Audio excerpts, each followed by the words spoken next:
እንግዲህ ፋሚሊ ሎ ያው አንደኛው ሌላው ስፔሻል ኮንትራክት ነው አይደለ ስፔሻል ሎፍ ኮንትራክት ነው። ጀነራል ሎፍ ኮንትራክት አለ። ይህም ደግሞ ኮንትራክት ነው፣ ግን ፋሚሊ ሎ በዋነኝነት ኮንትራክት ኦፍ ስታተስ ነው የሚባለው። አሁን ትዝ ይላችሁ ከሆነ ያኛው ኦብሊጌሽንስ ኦፍ ኤ ፓትሪሞኒያል ኔቸር ነበር ያለን አይደለ? እዚህ ጋር ደግሞ ስታተስ ነው። ስታተስ ያሰኘው ምንድነው? ባል ይሄ ማሪታል ስታተስ የጋብቻ ሁኔታን ነው እንጂ የገንዘብ ሁኔታን ይገዛል፣ ግን እሱ ሰከንዳሪ ነው ለማለት ነው። ዋናው ኤሌመንት ስታተስ ነው፣ ኮንትራክት ኦፍ ስታተስ ነው የሚባለው እሱ ነው። ከዛ ውጪ ፋሚሊ ሎ እንደምታውቁት ኮንትራክት እዚህ ላችኋል። ውል ላይ ቮይድ እና ቮይደብል አለ አይደለ? ቮይድ እና ቮይደብል ለምሳሌ ዲፌክቱ ኦብጀክት እና ፎርም ላይ ከሆነ ኢትስ ቮይድ፣ ዲፌክቱ ኮንሰንት እና ካፓሲቲ ላይ ከሆነ ግን ኢትስ ቮይደብል ነበር ያልን አይደለም? አንቀጽ 1808 ንዑስ 1 እና ንዑስ 2 በእንትን ይሄኛውም ኮንትራክት ነው ፋሚሊ ሎ። ስለዚህ ቮይድ እና ቮይደብል ኮንትራክት አለ የለም? ቮይደብል አለ። ቮይደብል ነው ሁሉም አይደለም? ቮይደብል ነው። ለምንድን ነው? ምክንያቱም እዛ ውስጥ የሚፈጠሩ ኢፌክቶች አሉ። አሁን ልጆችን እንዲወለዱ ወደ ኋላ ስለማይመለስ ማለት ነው። ስለዚህ እንደዛ ነው። ከዛ ውጭ እንግዲህ እንደምታውቁት ከአንቀጽ 1 እስከ 3 ያው የሜሪጅ ታይፖችን ሪሊጂየስ ሜሪጅ፣ ካስተመሪ ሜሪጅ እና ሲቪል ሜሪጅ፣ ሲቪል ስታተስ ሜሪጅ እሱም ይጠቅሳል። በመካከላቸው ትናንትና እንደታየው በእነኚህ የጋብቻ አይነቶች መካከል ሌጋል ኢፌክት ወይም ሌጋል ኮንሲኩዌንሱ አንድ ነው፣ ለውጥ የለውም አይደለም? አንቀጽ 40 ላይ ያስቀምጠዋል። አንቀጽ 40 ላይ ዲፈረንት ታይፕስ ኦፍ ሜሪጅ ሜይ ኖት ሃቭ ዋት ዲፈረንት ሌጋል ስታተስ አንድ ነው። ሌጋል ኢፌክታቸው የሁሉም አንድ ነው። አንቀጽ 40 ትናንትና በምርጫ አይተናል አይደል? አንቀጽ 40 እና ሶስቱ ካስተመሪ፣ ሲቪል፣ ሪሊጂየስ ብለን እንደንሰይማቸው ያስቻለን ምንድነው? ፎርሙ ነው፣ ሴሌብሬሽኑ ነው እንጂ ኮንተንቱ አይደለም፣ ቫሊዲቲው አይደለም፣ ቫሊዲቲው አይደለም፣ ፎርሙ ነው። ኦኬ ዘ ፎርም ኦፍ ሴሌብሬሽን ወይ ፎርሙ የስ ካስተመሪ ሊሆን ይችላል፣ ሲቪል ሊሆን ይችላል፣ ሪሊጂየስ ነው። ዊ ዶንት ኬር። ምክንያቱም ሁሉም ግን ቫሊዲቲ ሪኳየርመንቱ አንድ ነው ለሁሉም። ለካስተመሪ አይላላም፣ ለሲቪል አይጠብቅም። ምን ማለት ነው? በሌላ አባባል ከአንቀጽ 6 እስከ 16 ያሉት ለሁሉም እኩል ተፈጻሚ ናቸው ማለት ነው። ዋይ ቢኮዝ እነሱ ፎርማሊቲ አይደሉም። ይሄ የስነ ስርዓት አይደሉም፣ የስነ ስርዓት ሪኳየርመንቶች አይደሉም፣ የፕሮሲጀር አይደሉም። ፕሮሲጀራል ሳብስታንቲቭ ሪኳየርመንትስ ናቸው። ፕሮሲጀራል ከሆነ እንደምታውቁት ሴሌብሬሽኑ ራሱ አንዱ ፕሮሲጀር ነው። እንደየካስተሙ እንደምኑ ይለያያል አይደለም? በተክሊል መጋባት፣ በቁርባን መጋባት፣ በኒካ ይለያያል ፕሮሲጀሩ። ዛትስ ፎርማሊቲ ሪኳየርመንት። ቫሊዲቲው ግን ከኮንሰንት ይሄ ከአንቀጽ 6 እስከ 16 ያለው ነው። እሱ ለሁሉም እኩል ሳያንስ ሳይበዛ የሚፈጸም ነው ማለት ነው። እና ፎርማሊቲ ሪኳየርመንት እና ቫሊዲቲ ሪኳየርመንትን በደንብ ለዩት። ፎርማሊቲ ኢትስ ማተር ኦፍ ፕሮሲጀር፣ ሳብስታንሲ ወይም ቫሊዲቲ ኢትስ ማተር ኦፍ ሳብስታንስ። ከአንቀጽ እንደዛ ታዩታላችሁ። አንቀጽ 5 ላይ ያው ውጭ ሀገር ላይ ተፈጽመው የሚመጡ መሪጆች as far as they are not contrary to public morality የሚል ነገር አለ አይደለም? ስለ ሴሌብሬሽን እያወራ ፐብሊክ ሞራሊቲ ማውራት የለበትም። ሰምታችሁኛል? አሁን አንቀጽ 5 ይዛል ጎበዝ። እሺ እናነባት። Marriage celebrated abroad in accordance with the law of the place of the celebration shall be valid in Ethiopia so long as it does not contravene the public morality. so long as የሚለው ውሸት ነው። ለምን አትሉኝም? እያወራ ያለው ስለ ሴሌብሬሽን ነው አይደለ? ሜሪጅ ርዕሱ እኮ ራሱ ሜሪጅ ሴሌብሬትድ አብሮድ ነው የሚለው አይደለ? what does it mean? ስለ ስነ ስርዓት ነው፣ ስለ ፎርማሊቲ ሪኳየርመንት ነው እያወራን ያለው። እና so long as they are not contrary to public morality ይላል። እንዴ ሌትስ ሴይ ለምሳሌ አሁን መቼስ ምዕራባውያን አሁን እንዴት በሞራል የላሸቁ እንዳሉ እናውቀው ነው አይደለ? ሌትስ ሴይ ለምሳሌ የጋብቻ ስነ ስርዓት ሰዎች ሲጋቡ ፐብሊክሊ ስቴዲየም ውስጥ ተጋባዥ በተሰበሰበበት መዋደዳቸውን ለማረጋገጥ መሳሰም አለባቸው ወይም ደግሞ ይሄ some kind of sexual act ማሳየት አለባቸው የሚል ነገር ህግ ይኖራቸውም አያረጉም አይባሉም። ከዚህ ምን ታደርገው ይል ለነሱ። ስለዚህ ለምሳሌ ሙሽሮቹ ልክ ተጠሪ በተሰበሰበበት አደባባይ ላይ ቪዲዮ እየታየ ምናምን የሆነ ነገር አደረጉ። ይሄ ሴክሹዋል አክት ነገር ብቻ አትሊስት ኢንዱስመንት ሊሆን ይችላል፣ መጠኑ ቢለያይም ያደርጋሉ እንበል። አሁን ይሄ በኢትዮጵያ ሞራሊቲ እንዴት ነው? ኢሞራል ነው አይደለም? ኢሞራል ነው። ጋብቻው ግን ተፈጸመ። እነኚህ ወንድና ሴት ናቸው፣ ኢትዮጵያ ውስጥ መጡ። ጋብቻ የለም ይባላሉ? አይባሉም። ምክንያቱም ሴሌብሬሽኑ እኮ ነው። ሴሌብሬሽኑ ምን አገባን እኛ? ሳብስታንቲቭ ግን በኮንሰንት ነው። ኤጁ ሁሉ የተሟላ ነው አይደል እንዴ? ስለዚህ ተፈጻሚ ነውና celebrated abroad ብሎ ከዛ so long as they are not contrary to public morality that's false። ምን አገባው ስለ ሴሌብሬሽኑ? ምንም አያገባንም። ኢትዮጵያ ውስጥ ቢሆን ትክክል ነው ያገባናል። ኢትዮጵያ ውስጥ ቢሆን ያው ህገወጥ መሆን የለበትም።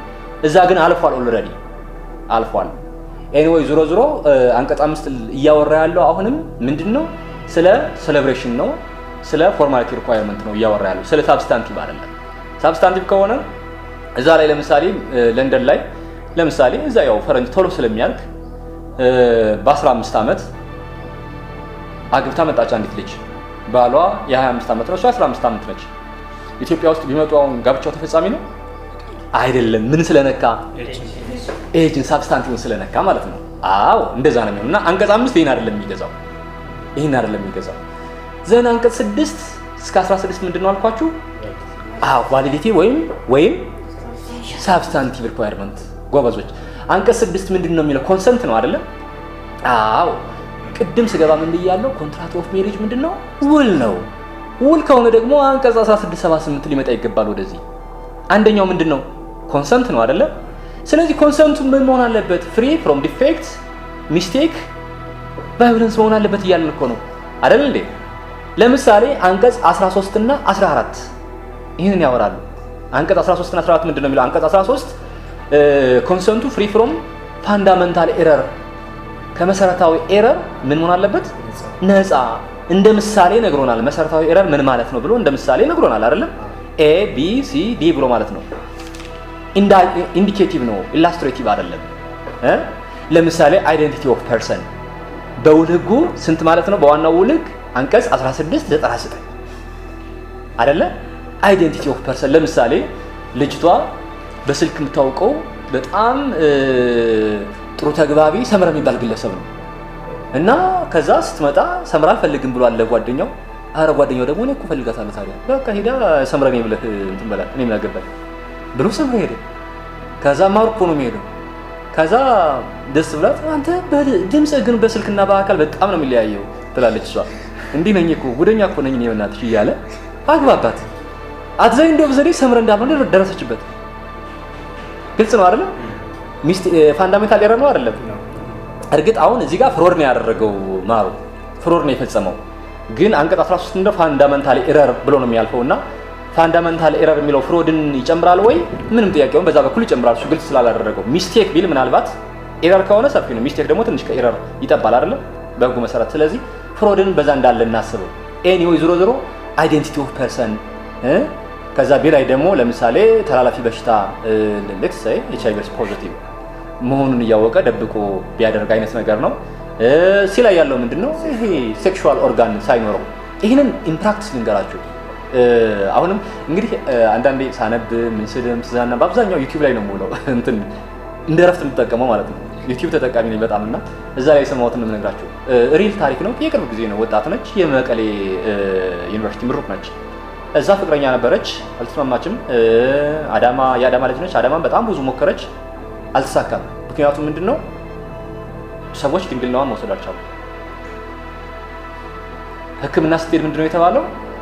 ናቹራሊ የሴክሹዋል ኦርጋኖች ምንድነው የተባለው? የናቹራል ሳይዙን ይዞ አልተፈጠረም እና ሕክምናውም እኛ ሀገር የለም የተባለው። ገብቷችኋል አይደል? እና ይቺ ልጅ ዩቲዩብ ላይ በጣም ጨንቋት ታወራ ነበረች። እኔ ቤተሰብ ያስባል ማግባት። የሚገርመው ነገር በጣም ወንዶቹ ራሱ ተመርጠው ድንግልናዋን ወስዳለን ብለው የታመሙ ሰዎች አሉ። ሐኪም ቤት ሄደው ማለት ነው። አስቡ እንግዲህ አሁን ይቺ ሴት ለምሳሌ አንድን ግለሰብ ብታገባው እያወቀች በምንድን ነው የሚዳኘው ማለት ነው? በ13 በሲ ማለት ነው። ዛትስ ቶታሊ ሮንግ። ምክንያቱም ከተጋባች ሴክሹዋል ኮንሳምፕሽን ይኑርም አይኑርም ሌላ ኢፌክት አለ። አንቀጽ 41 ምንድን ነው የሚለው? ኮንሱሜሽን ኦፍ ሴክስ ምንድን ነው?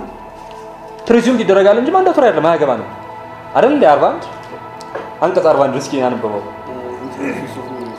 the effects of marriage shall not depend on the real or presumed consummation. አያችሁ the effect of marriage shall not depend on the real or presumed consummation of marriage አይደለም የሚለው ሴክስ ለማለት ነው።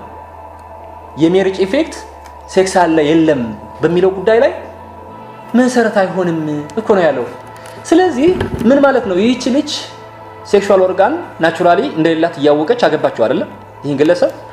ከዛ ሲፋቱ እኮ ንብረት ክፍል አለ። ለምሳሌ እሱ እውነት መስሎት በቃ ካሁን በፊት የግል ንብረት የነበረኝ በሙሉ የጋራ ሆኗል ብሎ ውሉ ላይ የኮንትራክት ኦፍ ሜሪጅ ላይ ፈጽሟል፣ ውል ተፈጽሟል። አሁን ትካፈላለች አትካፈልም ሲፋቱ? we don't care about the availability of consummation of sex። ለዛ ነው እና በ13 ንዑስ 3 ከዛ ቀጥሎ ያለው ይሄ የሴክሹዋል ቢሄቪየር ችግር ያለበት ከሆነ አይነት ነገር ነው የሚለው። እንደዛ ነው። ዞሮ ኮንሰንት ከዚህ ነፃ መሆን አለበት ማለት ነው። ይሄ ሚስቴክ እና ፍሮድን በምንድን ነው የምንዳኘው? ይሄን በጀነራል ኦፍ ኮንትራክት አንቀጽ 14 ላይ ራሱ ቫዮለንስ ይላል። እንዲሁም ከቫዮለንስም ነፃ መሆን አለበት። ይሄ ዱረስ የሚለው ማለት ነው። በውል ህጋችን ዱረስ የሚለው ከ16 17 06 07 08 እነሱ መካተት አለባቸው። ገብታችኋል አይደል? ስለዚህ ኮንሰንቱ በዛ ደረጃ ምን መሆን አለበት? ነፃ መሆን አለበት። አሁን ሌትስ ጎ ኮንሰንት ሳይኖር ለምሳሌ አገባች እንበል ወይም አገባ እንበል፣ በቫዮለንስ ሊሆን ይችላል በማስፈራራት ኦር 13 ላይ ባለው በሚስቴክ በኤረር በፍሮድ አገባችሁ እንበል። ጋብቻው እንዴት ነው የሚፈርሰው?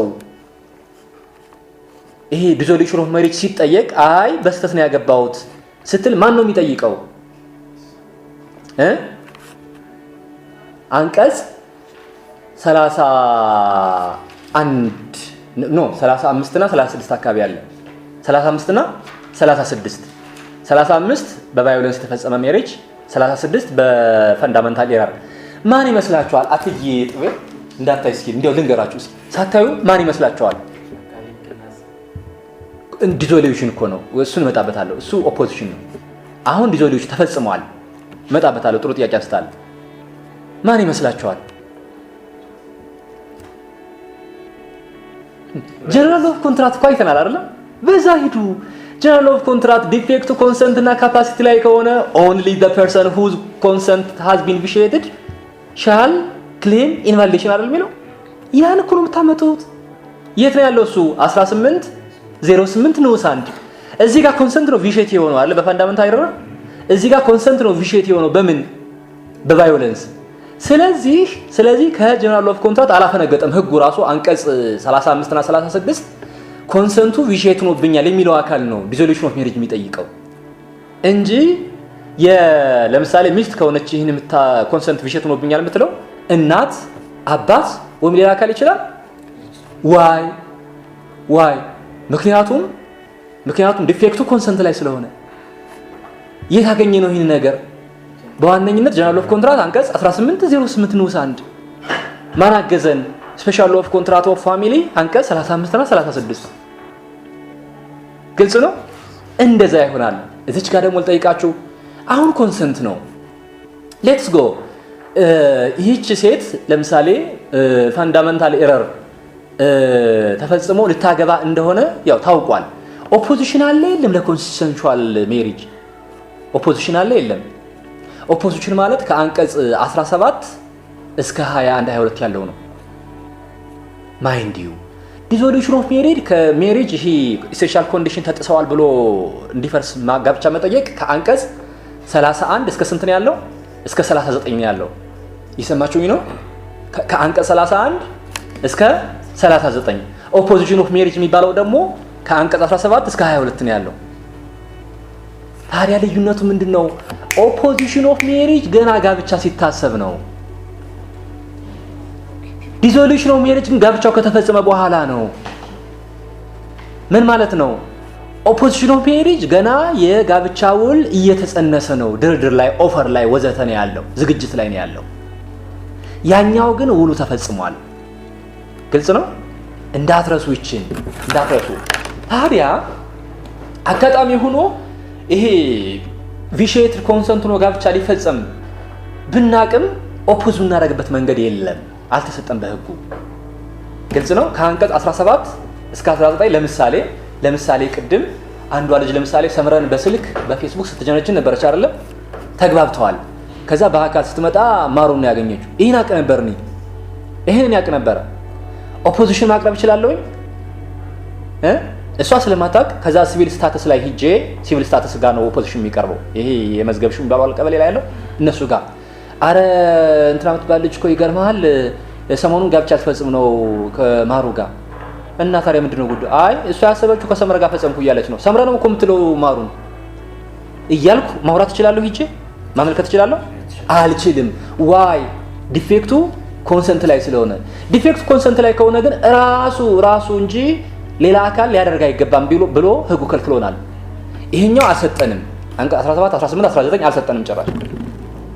ዲዞሉሽን ደግሞ እንደምታውቁት በ1808 መሰረት ቪሺየትድ ኮንሰንት የተፈጸመበት አካል ነው የሚወስነው። ልብ በሉ ኦፖዚሽን ኦፍ ሜሪጅ ካን ኖት ቢ አፕሊካብል ቱ ቪሺየትድ ኮንሰንት። ኦኬ 17 ሁለት ኦፖዚሽን ኦፍ ሜሪጅ ኦልዌይስ ቢፎር ኮንክሉዥን ኦፍ ሜሪጅ ነው። ገና ሲወራ ሲጸነስ ነው። እስኪ አንቀጽ 17 እናንባት።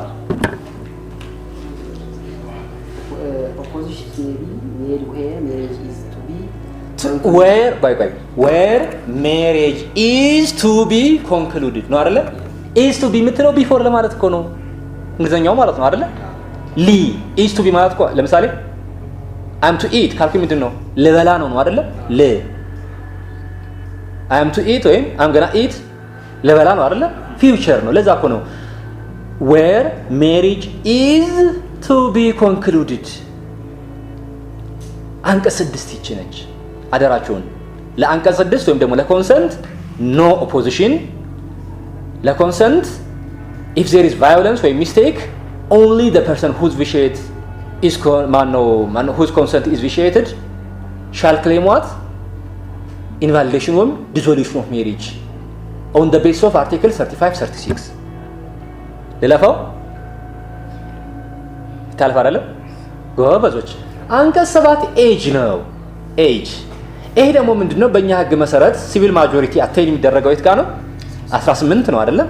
ስለዚህ አንድ ህፃን ማግባት ያለበት አንድ ሰው ማግባት ያለበት to the very minimum he should attain what? ለማግባት 18 years of age። 7 እንደዛ ነው የሚለው። 7 እንደዛ ነው የሚለው። አሁንም 7ን በደንብ እናወራት። አሁን አንድ ህፃን 7 አመት ሳይሞላው ማነው 18 አመት ሳይሞላው ሊያገባ ይችላል። ሌትስ ሴይ የማሩ ወንድም የ16 አመት ህፃን ነው። ሎተሪ ደርሶታል።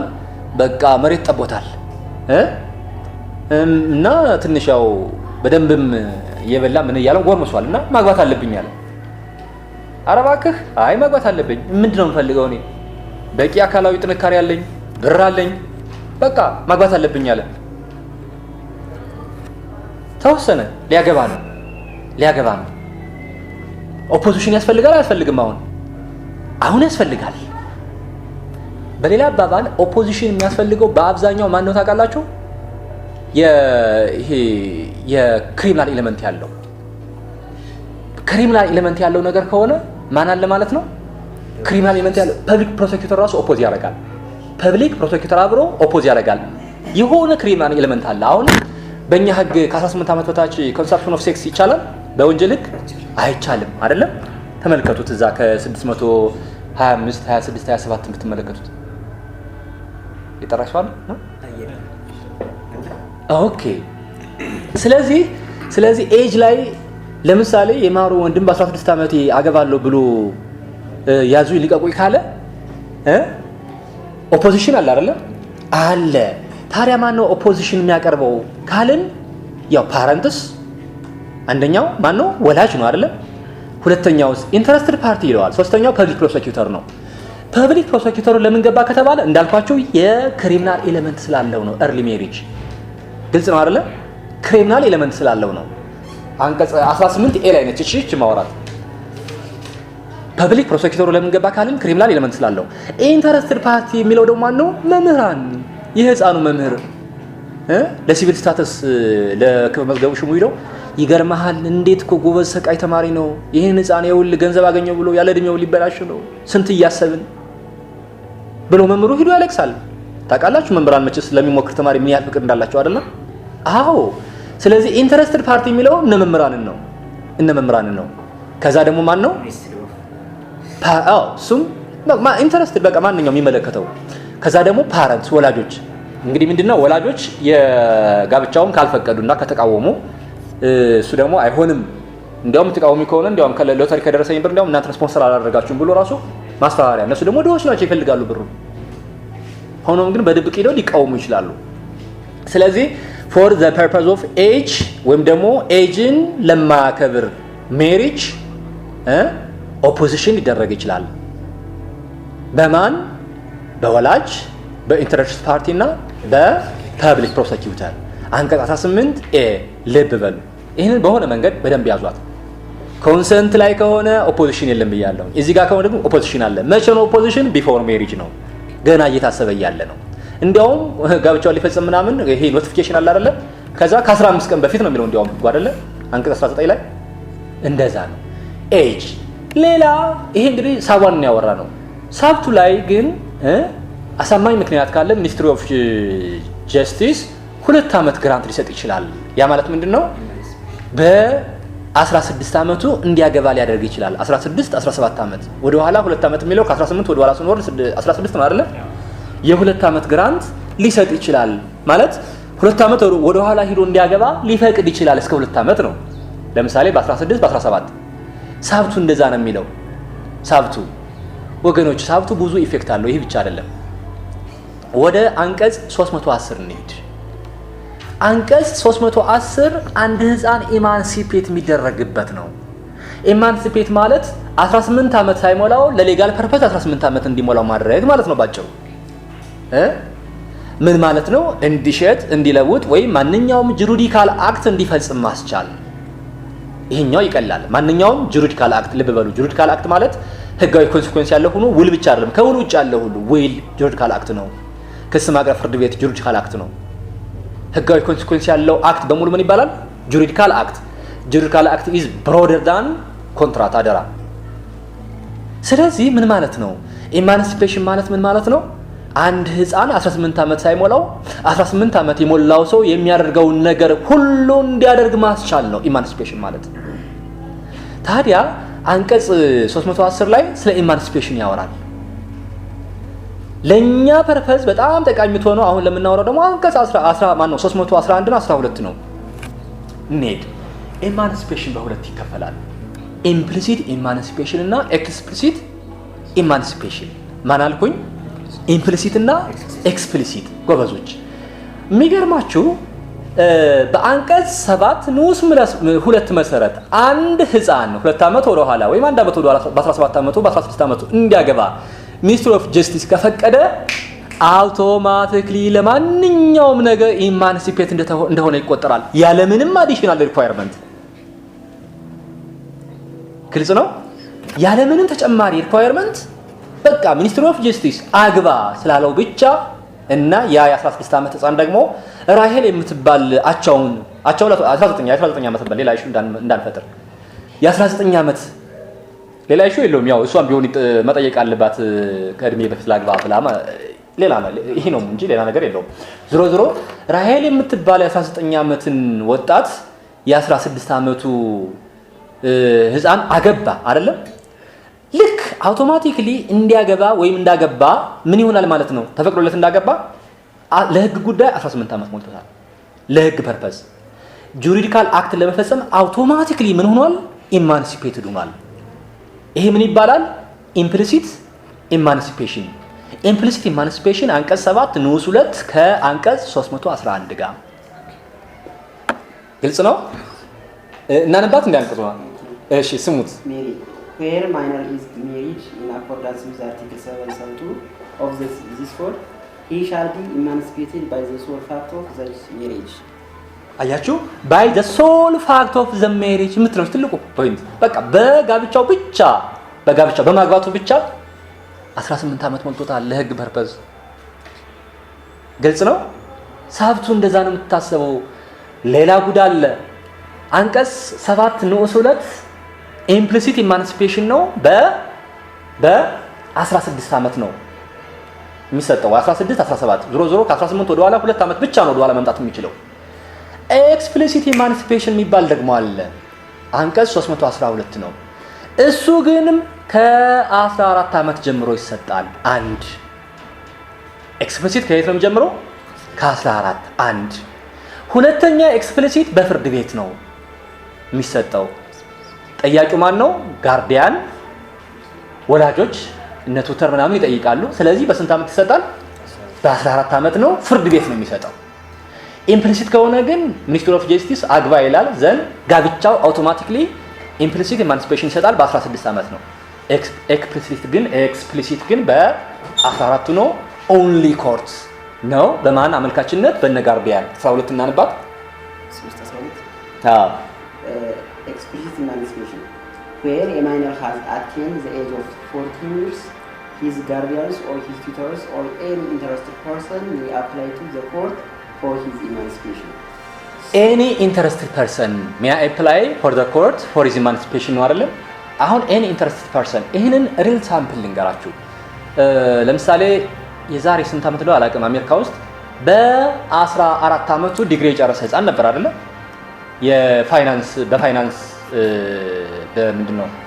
በፋይናንስ ህግ ምናምን ዲግሪ ጨርሷል። ኤኒዌይ ዲግሪ አስቀድሞ እንግዲህ ዳብል እየመሳሰለ ስለመጣ ማለት ነው። አሁን ይህ ህፃን መቀጠር አለበት አይደለም? መቀጠር ብቻ አይደለም፣ ሌላ ስራ ሁሉ ይሰራል። በቃ አሁን ያስተምራልም፣ ማን ያውቃል፣ ካምፓኒ ከፍቶ እንዲያውም ኮንሳልታንት ሰርቪስ ሊሰጥ ይችላል። በዚህ ጊዜ ኢንተረስት ፓርቲ ማለት ለምሳሌ ኮሌጅ ሊሆን ይችላል ያስተማረው፣ መምህራን ሊሆኑ ይችላሉ፣ ወይም ደግሞ የሱን ሰርቪስ ማግኘት የፈለገው አካላት ሊሆኑ ይችላሉ። አመልክተው ወይ ጋርዲያኑ ወይ ቱተሩ ነፃ ይውጣ፣ he is over matured ምን ያስፈልጋል 4 ዓመት መጠበቅ ብለው ሊያመለክቱ ይችላሉ። ይሄ ምን ይባላል? ኤክስፕሊሲት ኢማንሲፔሽን 3:13 ላይ። ስለዚህ ኢማንሲፔት የተደረገ ሰው በየትኛውም ለማንኛውም ፐርፐስ 18 ዓመት እንደሞላ ይቆጠራል ነው የሚለው። ግልጽ ነው። ስለዚህ አንቀጽ 7 1 እና 2 እንዲህ ነው የምንተረጉማቸው። ልብ በሉ ምን ብያለሁ? ኤጅ ላይ ከሆነ ኦፖዚሽን ይኖራል። ማን ኦፖዚሽን ማለት ደግሞ ምንድነው? ቢፎር ሜሪጅ ነው። ኦፖዚሽን ለኤጅ ፐርፐዝ ኦፖዚሽን ከሆነ ፐብሊክ ፕሮሲኪዩተር፣ ኢንተረስት ፓርቲ ኤንድ ፓረንትስ ነው የሚያደርጉት። ሳብቱ ደግሞ 2 ዓመት ወደኋላ መጥቶ ሜሪጅ እንዲያገባ ከተፈቀደለት ሜሪጅ ማግባቱ ብቻ ኢማንሲፔት ያደርገዋል። ይሄ ደግሞ ኢምፕሊሲት ኢማንሲፔሽን ይባላል። በምን ይደገፋል? በአንቀጽ 311 እና 13 አለን። ወደ አንቀጽ 8 እንሂድ። አንቀጽ 8 ላይ ደግሞ ምንድነው? ኮንሳጊዩናል ሪሌሽንሺፕ ነው ወይም የስጋ ዝምድና የሚባለው ማለት ነው አይደለም? የስጋ ዝምድና ላይ ከሆነ እንግዲህ ጋብቻ በስጋ ዘመዳሞች መካከል ይከለከላል ነው አይደለም? ግን በሁሉም ስጋ ዘመዶች ነው አይደለም። እንደምታውቁት ይህ ፋሚሊ ህግ ከመውጣቱ በፊት በኦርቶዶክስ አስተምህሮ መሰረት ነበረ ህጉ የተቀረጸው። ያ ማለት 7 ትውልድ ወደ ኋላ ወደፊት አይነት ነገር አለ አይደለም? በጣም ይለጠጥ ነበረ። አሁን ግን ይህቺ ህግ የወጣችው የእስልምናውን ማህበረሰብ ለማካተት ሲባል ያ ጠበብ ተደረገ። እንደገና ደግሞ ያው የኛን ማህበረሰብ ደግሞ አጠቃላይ ማህበረሰቡን ደግሞ ኢንተረስቱ ለመጠበቅ ሲባል ደግሞ ትንሽ ሰፋም ተደረገ። ዩሲ ስለዚህ ምን ሆነ? ጋብቻ የሚከለከለው ከላይ ወርታች በአሴንዳንት በዲሴንዳንት መካከል በየትኛው መንገድ እሱ ሙሉ በሙሉ ክልክል ነው። ወደ ጎን ስትቆጥር ደግሞ ወንድ ከእህቱ ወይም ከአክስቱ፣ ሴት ከአጎቷ ወይም ከወንድሟ ጋር ብሎ ከለከለ። ከአክስት ልጅ ግን ይቻላል አይደለም? ከአጎት ልጅ ይቻላል አይደለም? በአንቀጽ 8 መሰረት now the question is አሁን ለምሳሌ አንድ ወንድ አክስቱን ለማግባት ዝግጅት እያደረገ ካለ ኦፖዚሽን ያስፈልጋል አያስፈልግም? ያስፈልጋል። ማን ነው የሚቃወመው? አንቀጽ 18 ቢ ላይ ይመስለኛል የሚቃወመው ማን ነው? አሴንዳንት ሊቃወም ይችላል አይደል? ብራዘርስ ሊቃወሙ ይችላሉ፣ ሲስተርስ ሊቃወሙ ይችላሉ። ዛን ፐብሊክ ፕሮሲኪዩተር። ለምን ፐብሊክ ፕሮሲኪዩተር የመጣው እኮ ክራይም ኦፍ ኢንሰስት በዘመዳሞች መካከል አለ አይደለም? ሴክስ ማድረግ ወንጀል ነው አይደል? እሱ ወንጀል ስላለ እኮ ነው እሱ የገባው። እሱ ወንጀል ስላለ ነው፣ ክራይም ኦፍ ኢንሰስት ስላለ ነው የገባው። ቅድም early marriage ወይም ደግሞ ሴክሹዋል ኢንተርኮርስ ዊዝ ማይነርስ ወንጀል ስለሆነ ነው የመጣው። አሁን ደግሞ የመጣው ክራይም ኦፍ ኢንሰስት ስላለ ነው የመጣው። ከዛ ውጭ ያሉት ግን ብራዘርስ፣ ሲስተርስ፣ አሴንዳንትስ ያዟቸው በደንብ ቢ ላይ ያለው ነው። እነኚህ ኦፖዝ ያደርጋሉ። መቼ ውሉ ሊወለድ ኦፈር ሲቀርብ ወይም ዝግጅት ሲደረግ ማለት ነው። ገና ኮንትራክት ኦፍ ሜሪጅ ሳይፈጸም ነው። ከተፈጸመ በኋላ ዲዞሉሽን ነው። ከተፈጸመ በኋላ ወደ የት ነው የምንሄደው? ወደ አንቀጽ 31 32 ነው። ለኤጅ ጉዳይ 31 ለዚህ ለኮንሳጁናል ምናምን ጉዳይ 32 አካባቢ ነው የምንሄደው እንጂ 18 ላይ አንመጣም። ቢን እንያት in the case of relationship by consanguinity or affinity by the ascendants of the future spouses or the ascendants of one of them or by the brothers or sisters of future spouses who have attained the age of 18 years or by the public prosecutor ግልጽ ነው አይደለም? አሴንዳንት ያው የየትኛውም አሴንዳንት ከተጋቢዎች መካከል ስለዚህ ብራዘርስ ሲስተርስ 18 ዓመት የሞላቸውና እንዲሁም አቃቢ ሕግ ሊቃወሙ ይገባል፣ ሊቃወሙ ይችላሉ ነው የሚለው። ስለዚህ ቢፎር the conclusion of the marriage ነው ኮንሳጊውናል ሪሌሽንሺፕ። አፊኒቲም እንደዛ ነው። አንቀጽ 9 ላይ ያለው አዲስ ነገር የለውም። ወደ ላይ ወርታች አይቻልም። ወደ ጎን ግን the man with sister of his wife, the wife with the lady with brother of her husband አትችልም ነው። ልብ በሉ አክስትና አጎት የሉም እዚህ ጋር። በአፊኒቲ ላይ አክስትና አጎት የሉም። ኮንሳጊውናል ከሆነ አክስትና አጎት አለ አይደል? አፊኒቲ ላይ ግን አክስትና አጎት የለም። እቺ ለምጫ ትመቻለች እንዳፍራሷት ትንሽ ጠበብ ብሏል ማለት ነው። ያ ማለት ነው አንቀጽ 8 እና 9 ምናልባት ሜቢ ኮንሰንት ላይ ኦፖዚሽን ባይኖርም ሪዞሉሽን አለ ብዬ ነበር አይደል? ኤጅ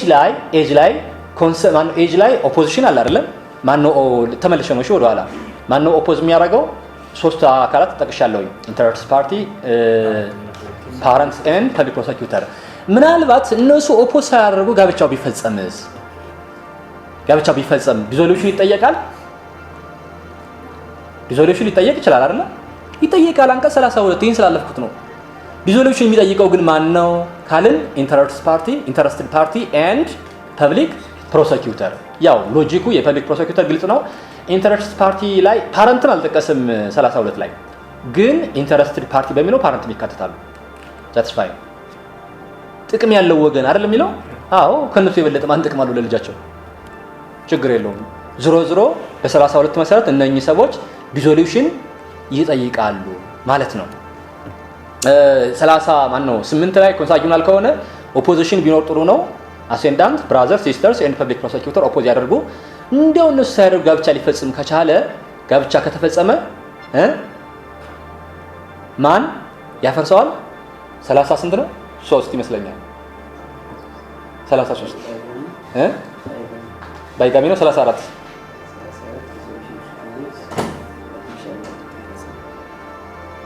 ነው 30 እሺ 31 32 እሱ ነው። እሺ ኮንሳጊውናል እሺ resolutions of marriage concurrent in violation of the pediments arising out of the consanguinity or affinity shall be ordered on the applications of any interested person or the public prosecutor። ግልጽ ነው። ፐብሊክ ፕሮሰኪዩተሩ አሁንም የመጣው በምንድን ነው? በክራይም ኦፍ ኢንሴስት ጀስቲፊኬሽን የመጣው ኤኒ ኢንተረስት ፐርሰን ደግሞ ያው ቤተሰብ ምን ማለት ነው? ኤኒዌይ እንደዛ። ስለዚህ ዲዞሉሽን ላይ ኢንተረስት ፓርቲ ኤንድ ፐብሊክ ፕሮሰኪዩተር ለኤጅም አሁንም ኢንተረስት ፓርቲ ኤንድ ፐብሊክ ፕሮሰኪዩተር ለኮንሳጊውናል አለ። ያ ነው። ስለዚህ እሺ 8 9 እንሂድ። 11 ላይ በውክልና ጋብቻ ነው አይደለም? 11 ባይጋመስ ነው። 12 ነው በውክልና ጋብቻ። ባይጋመስም እንደዚሁ ባይጋመስ ይሄ በጋብቻ ላይ ጋብቻ የሚባለው ነው አይደለም? በጋብቻ ላይ ጋብቻ እሱም ቢሆን ኦፖዚሽን ያስፈልጋል አይደለም? ምክንያቱም ባይጋመስ ሜሬጅ ወንጀል አይደል እንዴ? 650ዎቹ ላይ አይደለም? ስለዚህ ወንጀል ስለሆነ አሁንም ፐብሊክ ፕሮሰኪዩተር አለ ወገኖች። በቀላሉ ምርጫ ላይ በቃ ወንጀል የሚመስላችሁ ነገር ከሆነ እንትኑ ፐብሊክ ፕሮሰኪዩተር አለ። እሱ መቃወም ይችላል። ሁለተኛ የሚቃወም ማን ነው? ጋብቻ እኔ ጋር ኦልሬዲ አለ የምትለው አካል ወይም የሚለው አካል። ሁለት ናቸው እዚህ ጋር የሚቃወሙት። ጋብቻ ኦልሬዲ ከኔ ጋር የተፈጸመ ነው የምትል ከሆነ ሴቷ ስፓውስ ፕሪቪየስ ስፓውስ እና ማን ፐብሊክ ፕሮሰኪዩተር። ወንድ ከሆነ የሚቃወመው ደግሞ ያው ሃዝባንድ እና ፐብሊክ ፕሮሰኪዩተር ማለት ነው። እነሱ ነው የሚቃወሙት። ሲፈርስስ ምናልባት እነሱ ሳይቃወሙ ቢፈጸም 33 ማለት ነው። አያችሁ ዲዞሉሽን ነው 33 The resolutions of diagrams marriage shall be ordered on the application of either of the sports of the diagrams marriage or public prosecutor. ግልጽ ነው አይደለም? አሁንም የቅድሙ ሎጂክ ነው። ፐብሊክ ፕሮሰኪዩተር ስቲል ወንጀል ነገር ከመሰለው ይገባል። ከዛ ሌላ ማን ነው የሚያመለክተው? ስቲል ጋብቻ ነው ይጋለም የሚለው ግን የመጀመሪያው ተጋቢ ከሞተ ግን ማን ነው ይሄ የሚቃወመው አካል ከሞተ ያው ባይጋመስ የተባለው ሜሪጅ ይቀጥላል ጽኑ ሆኖ ማለት ነው። ጽኑ ነው ይቀጥላል። ስለዚህ 11 ይሄ ነው። 12 ውክልና በውክልና ጋብቻ ይቻላል። በውክልና ጋብቻ ይቻላል አይደለም? ለምሳሌ ጋብቻ በጣም አስፈላጊ ነው ለሆነ ጉዳይ ግን ወይ ባል ተጋቢ ወይ ወንድ ወይ ሴት ምናልባት አረብ ሀገር ነው ኮንትራቱን አቋርጦ መምጣት አይችልም አሁን እዚያ ያለውን። ስለዚህ በውክልና እሱ ፈቃዱን ከገለጸ ሚኒስትር ኦፍ ጀስቲስ በውክልና እንዲያገባ ሊፈቅድ ይችላል። ሰፊሽንት ኮዝ ካለ ማለት ነው። ይቻላል አይደለም? ታዲያ ሰሞኑን የት የህግ ይቻላል እንደው አላየሁም። አንድ ዜና አላያችሁ? አረብ የምትኖር ሀገር የምትኖር ሴት ያው ቤት ምናምን ትሰራለች እዚህ ለቤተሰብ እየላከች ብዙ ሀብት አጠራቀመች ዘን በአባቷ አማካኝነት በውክልና ጋብቻ ፈጸመች። እዚህ በውክልና ጋብቻ ፈጸመች። ልክ አዲስ አበባ እንደመጣች በውክልና ያገባው ሰውዬ ፍቺ ጠየቀ። የሚገርመው ነገር እሷ አታውቅም እሷ ለካ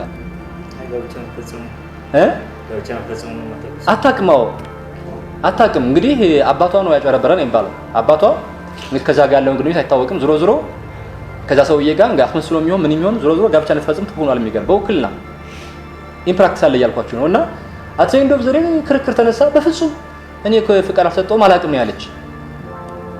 ፐርፐዙ እኮ ልክ በውክልና ካገባ ከዛ ስትመጣ ሀብት ይካፈላል። ሜቢ እንግዲህ ለአባት የሚሰጠው ነገር ይኖራል በድብቅ በቃ ሀብቷን በሙሉ ተካፍሎ ድንገት ለመሄድ ነው ያኛው አዲሱ ባል ወይ በውክልና ያገባት ባል እና ፍርድ ቤቱ ውድቅ አደረገው። ጋብቻ የለም አለ። አት ኤንድ ኦፍ ዘ ዴይ ምን ሆነ? የፈረሰ የለም የተፈጸመ ጋብቻም የለም ገንዘብ አታገኝም ብሎ አባረረ። ይሄ የዛሬ ወር ነው። በዚህ ወር ውስጥ ያነበብኩት እንትን ነው። አስቡ እንግዲህ እና ጋብቻ በውክልና ሊፈጸም ይችላል፣ ግን ኮንሰንት ግድ እዛ ላይ መላክ አለበት። ግን እዚች ጋር አንድ ነገር እንመልከት። ሁሉም ጋብቻ በውክልና ይቻል ይሆን ማለት ከፎርም አንፃር ነው የምትለው ወይስ? አይ ማለት ሁሉም ማንኛውም በውክልና ማግባት ይችል ይሆን? ማይቻልበት አጋጣሚ ይኖራል። 43 እንመልከት ወገኖቼ፣ አንቀጽ 43 እንመልከት።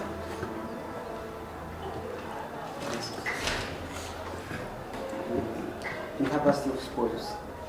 The contract of marriage of the judicially interdicted person shall be no effect unless it is entered into by the interdicted person himself and approved by the court. አያችሁ በውክልና የሚባል ነገር ለማን አይሰራም? ለጁዲሻሊ ኢንተርዲክትድ ፐርሰን ሊያገባ ይችላል። there is no problem። ያው ፍርድ ቤቱ ለሱ የሱ ኢንተረስት ሪኳየር ስለሚያደርግ ፍርድ ቤቱ እንዲከታተለው አፕሩቭ እንዲያደርገው ይጠየቃል እንጂ ሊያገባ ይችላል።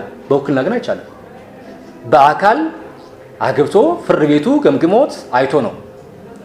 ስለዚህ ሜሪጁ የሚፈጸመው ዊዝ ጁዲሻሊ ኢንተርዲክትድ ፐርሰን ከሆነ ኖ ሪፕሬዘንቴሽን በአካል ነው መሆን ያለበት። ግልጽ ነው። በሌላ አባባል አንቀጽ 12 ላይ በውክልና ጋብቻ ይቻላል የሚለው ድንጋጌ ተጋቢው ወይም ከተጋቢዎች አንዱ ጁዲሻሊ ኢንተርዲክትድ ፐርሰን ከሆነ አይሰራም። ግልጽ ነው ያ ማለት ነው። ስለዚህ ምርጫ ላይ ኤኒ ቢመጣ ያው እንደምታውቋት ፎልስ ነው የሚሆነው። አንቀጽ 13 እና 14ን አይተናል። አሁን 15 ያው ጁዲሻሊ ኢንተርዲክትድ ፐርሰን ነው። እንዲሁ ጁዲሻሊ ኢንተርዲክትድ ፐርሰን አሁንም ጋብቻ ሊፈጽም ይችላል።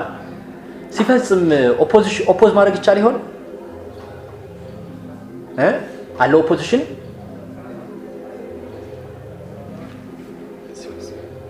አስራ 18 ሲል ምንድን ነው የሚለው? ሲል ባይጋመስ ነው አይደለ? ዲ in case of judicially interdicted person by his guardians or by public prosecutor. ግልጽ ነው አይደለ? ማናቸው የሚቃወሙት? ጋርዲያን እና ፐብሊክ ጋርዲያን ሲል ፓረንት ሊሆን ይችላል። ጋርዲያን ሲል እንግዲህ ሰፊ ነው። ጋርዲያን እንደምታውቁት እንደ ሁኔታው ነው። ስለዚህ ፓረንት ማን ነው? ጋርዲያን እና ፐብሊክ ፕሮሰኪዩተር ነው። ጋርዲያን ኤንድ ፐብሊክ ፕሮሰኪዩተር እሱ ሊያገባ ሲል አይ የለም በዚህ ምክንያት መሆን የለበትም ፍርድ ቤት ካላጸደቀው አይነት ነገር። አፍተር ኮንክሉዥን ኦፍ ሜሪጅ ከሆነስ ምናልባት ለምሳሌ እነኚህ ሰዎች ተቃውሞ ሳያቀርቡ ጋብቻው ተፈጸመ እንበል። እንደዛ ከሆነስ አንቀጽ 34 ላይ ራሱ አንቀጽ 34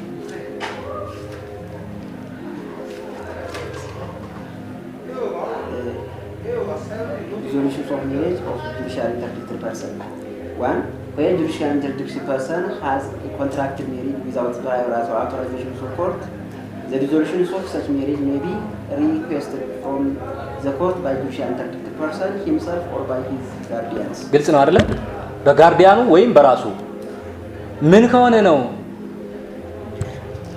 ኦፖዚሽን ሳይቀርብ ጋብቻ ከፈጸመ ባይዘው ጋብቻ ስለፈጸመ ነው ተቃውሞ የሚቀርበው ወይም ደግሞ ጋብቻ ስለፈጸመ ብቻ ነው ለሪዞሉሽን ጥያቄ የሚቀርበው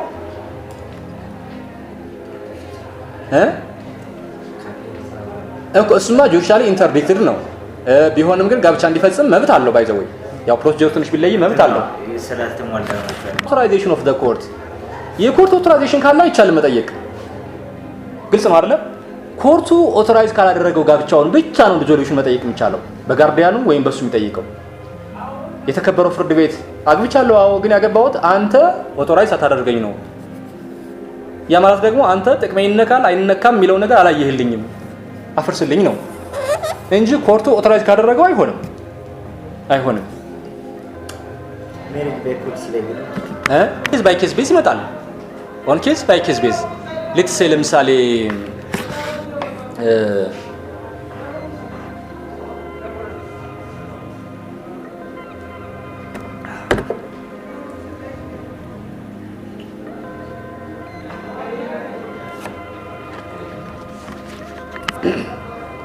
ለምሳሌ አሁን ህፃን ተረግዟል ኦልሬዲ በሁለቱ ሰዎች መካከል ልክ ዛሬ ለምሳሌ አብረው እንዳደሩ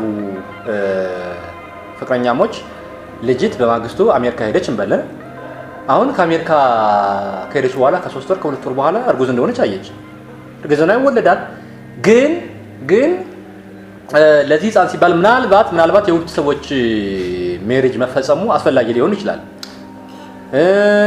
ሜሪጁ አሁን እንዳትመጣ ሌላ ጥቅም አለ ምክንያቱም ህፃኑ አሜሪካ እንዲወለድ ይፈልጋል ዘር አውቶማቲካሊ የአሜሪካ ዜግነት እንዲያገኝ ማለት ነው እሱን ትፈልጋለች እንዳትመጣ ግን ደግሞ ሜሪጅ ደግሞ አለመፈጸም አትችልም ከፍቷል አይደል አውቶማቲካሊ ሜሪጅን መፈጸም ትፈልጋለች ብቻ እንደዚህ አይነት ምክንያቱ መጀመሪያ ጥያቄ ሲሰይ በጣም ቀላል ምሳሌ ልንገር ለምሳሌ አሁን ልጅት ማአት ንብረት አላት እዚህ አይደለ ማአት ንብረት አላት ለምሳሌ ይህንን ንብረት የሚጠብቅላት ቤተሰብ አጎት ምናምን አባት የለም ቢኖርም እምነት የላትም ቢኖርም ግን ደግሞ በዛው ልክ ደግሞ በቅርቡ ታገባው ደግሞ እጅግ የምትወደው ጓደኛ አላት እዚህ አሁን ይሄ ጓደኛ ንብረቱን በቃ ይሄ ልክ እንደ ባልና ሚስት ተረክቦ ለመንከባከብ የባለት ስታተስ የለውም ስለዚህ ምን መሆን አለበት ጋብቻ ቢፈጸም ግን በቀላሉ በአንቀጽ 60 መሰረት ንብረቱን ማስተዳደር ይችላል ነበር በቀላሉ ማለት ነው እንደዛ ካልሆነ ግን ሪስክ አለው እንዲያውም አንተ ማነህ ይያሉ እኔ አባት እኔ እናት እኔ ወንድም ይያለው አንተ ምን አባገባ ይያሉ ያባሩታል ዘንድ ተማከሩ ውዴ እኔ ይኸውልሽ በእንከባከብ ንብረትሽን ደስ ባለኝ ግን አባትሽና እናትሽ ሊያስቀርቡኝ አልቻሉም ምን አባገባህ እኛ አባት ወላጅ ይያለን ይያሉኝ ነው ነው ችግር የለውም ታዲያ ካገባሁ ባል ከሆንክ እኮ ከነሱ በፊት አንተ ትቀርማለህ ደግሞ ትክክል ነው በህግ መሰረት አይደለ ስለዚህ ቀላል መፍትሄ ያለችና በውክልና ገባች ከዛ በኋላ እነሱ አይናቸው እያየ ከንብረቱ ይከለከላሉ በቃ ምክንያቱም የሱ ነው ንብረቱ አሁን ጋብቻ ስለሆነ ግልጽ ነው ሌላም ምሳሌ ይኖራል ብዙ እንደ ኬዙ ይለያያል ጨረስን ዘን 16ኛ ላይ ያለችው ምንድነች ዊዶሁድ ነው አይደለ አንዲት ሴት ዛሬ ላይ ጋብቻውን ምን አለች በተነች ኦኬ ተፋታችን በል ከተፋታች በኋላ እስከ 6 ወር መጠበቅ አለባት ነው አይደለ ሌላ ጋብቻ ለማግባት እስከ 6 ወር ምንድነው ፐርፐዙ ምክንያቱም የተጸነሰ ህፃን ቢኖር ከየትኛው ተወለደ የሚል ጥያቄ በኋላ እንዳይነሳ ለማለት ነው። ሆኖም ግን ኤክሴፕሽናሊ ግን ሆኖም ግን ይህች ሴት ለምሳሌ በሕክምና እንዳላረገዘች ከተረጋገጠ ወይም ደግማ የምታገባው የድሮውን ባል ከሆነ እንደዛ ከሆነ ግን ማግባት ትችላለች ይችላል አይደለም 16 እሺ እስኪ ኤ ቢ ሲ ዲ ምርጫዎቹን ያቸው A woman may not temporarily unless not marry unless 108 days 108 days have lapsed since the dissolution of previous marriage. Sub 2. The provisions of Article 1 of this article shall not apply where a woman gives birth to a child after the dissolution of her child marriage. ይህ ምን ማለት ነው? ለምሳሌ ጋብቻው የፈረሰው ትናንትና ነው አይደለ? ትናንትና ፈረሰና የዛሬ 2 ሳምንት ወለደች። የዛሬ 2 ሳምንት ከወለደች ከዛ በኋላ ለምንድን ነው 6 ወር የሚጠበቀው? በቀረችው 5 ወር ተኩል ድጋሚ አርግዛ ትወልዳለች ተብሎ አይታሰብም። ሚኒመም የሚታሰበው 7 ወር ነው አይደለ? አንድ ህፃን በቃ። ስለዚህ እሱ ከሆነ ወዲያውኑ እንደተፋታች ከወለደች ይህ 6 ወር መጠበቅ አይጠበቅባትም፣ ወዲያውኑ ታግባ ነው። ሁለተኛው ኤሌመንት ደግሞ ምንድነው? የምታገባው ድጋሚ የምታገባው በእርቅ ምክንያት ታርቀው ከሆነ የድሮ ባሏን ከሆነ አያስፈልግም 6 ወር መጠበቅ ነው። ምክንያቱም ድሮም እሱ ነበር አሁንም እሱ ነው አይደል? ሶስተኛው ደግሞ ምንድነው? በህክምና አላረገዘችም የሚል ወረቀት ካገኘች 6 ወር መጠበቅ አይጠበቅባትም ነው። አሁን ግን 6 ወር ሳትጠብቅ ብታገባስ ኦፖዚሽን ይኖር ይሆን? ልታገባ ብታደርግስ? የለም ኦፖዚሽን። እሺ ልብ በሉ፣ ኦፖዚሽን የሌላቸው ኤሴንሻል ኮንዲሽንስ እነማን ናቸው? ኮንሰንት እና ፔሪድ ኦፍ ዊዶሁድ ለምርጫ የሚመቹ ናቸው። ኮንሰንት እና ፔሪድ ኦፍ ዊዶሁድ ውክልናም የለውም፣ ባይዘው ውክልናም የለውም። ለምንድን ነው? ቢኮዝ ዜር ኢዝ ኖ ክራይም ኤሌመንት። ግልጽ ነው አይደለ? ክራይም ኤሌመንት ብዙም የለውም። እና ልብ በሉ አንቀጽ 6 አንቀጽ 12 ሪፕሬዘንቴሽን አንቀጽ 16 ፔሪድ ኦፍ ዊዶውድ እነኚህ ባይከበሩ ዜር ኢዝ ኖ ዋት ኦፖዚሽን። ዲዞሉሽን ደግሞ ለሁለቱ አለ፣ ለዊዶውድ ግን የለም። እንዳትረሱ ይችን ምንድነው ያልኩኝ? አሁን ኮንሰንት ይውላችሁ፣ ኮንሰንት ሳይከበር ጋብቻ ሊፈጸም ሲል ቢታወቅ ኦፖዚሽን የለም። ዲዞሉሽን ግን አለ። ዲዞሉሽን የሚጠይቀው ግን ማን ነው? ኮንሰንቱ ቪሼት የሆነበት አካል ብቻ። አንቀጽ 38 ማን ነው? አንቀጽ 35 36 ዘን ውክልና ላይ ሴትዮዋ ሳትፈቅድ ወይም ሰውየው ሳይፈቅድ ውክልና ጋብቻ ሊፈጽም ቢል ቢታወቅ ኦፖዚሽን የለም። አንፎርቹኔትሊ ዲዞሉሽንም የለም። እዚህ ላይ ባይጠቅሰውም ግን በኋላ ግን ያው አለ በአንቀጽ 76 መሰረት። ግልጽ ነው አይደለም? ግን አጋጣሚ ከአንቀጽ 31 እስከ እንትን አለ እስከ 39 ባለው የለም። ሜቢ 38 ምንድን ነው የሚለው?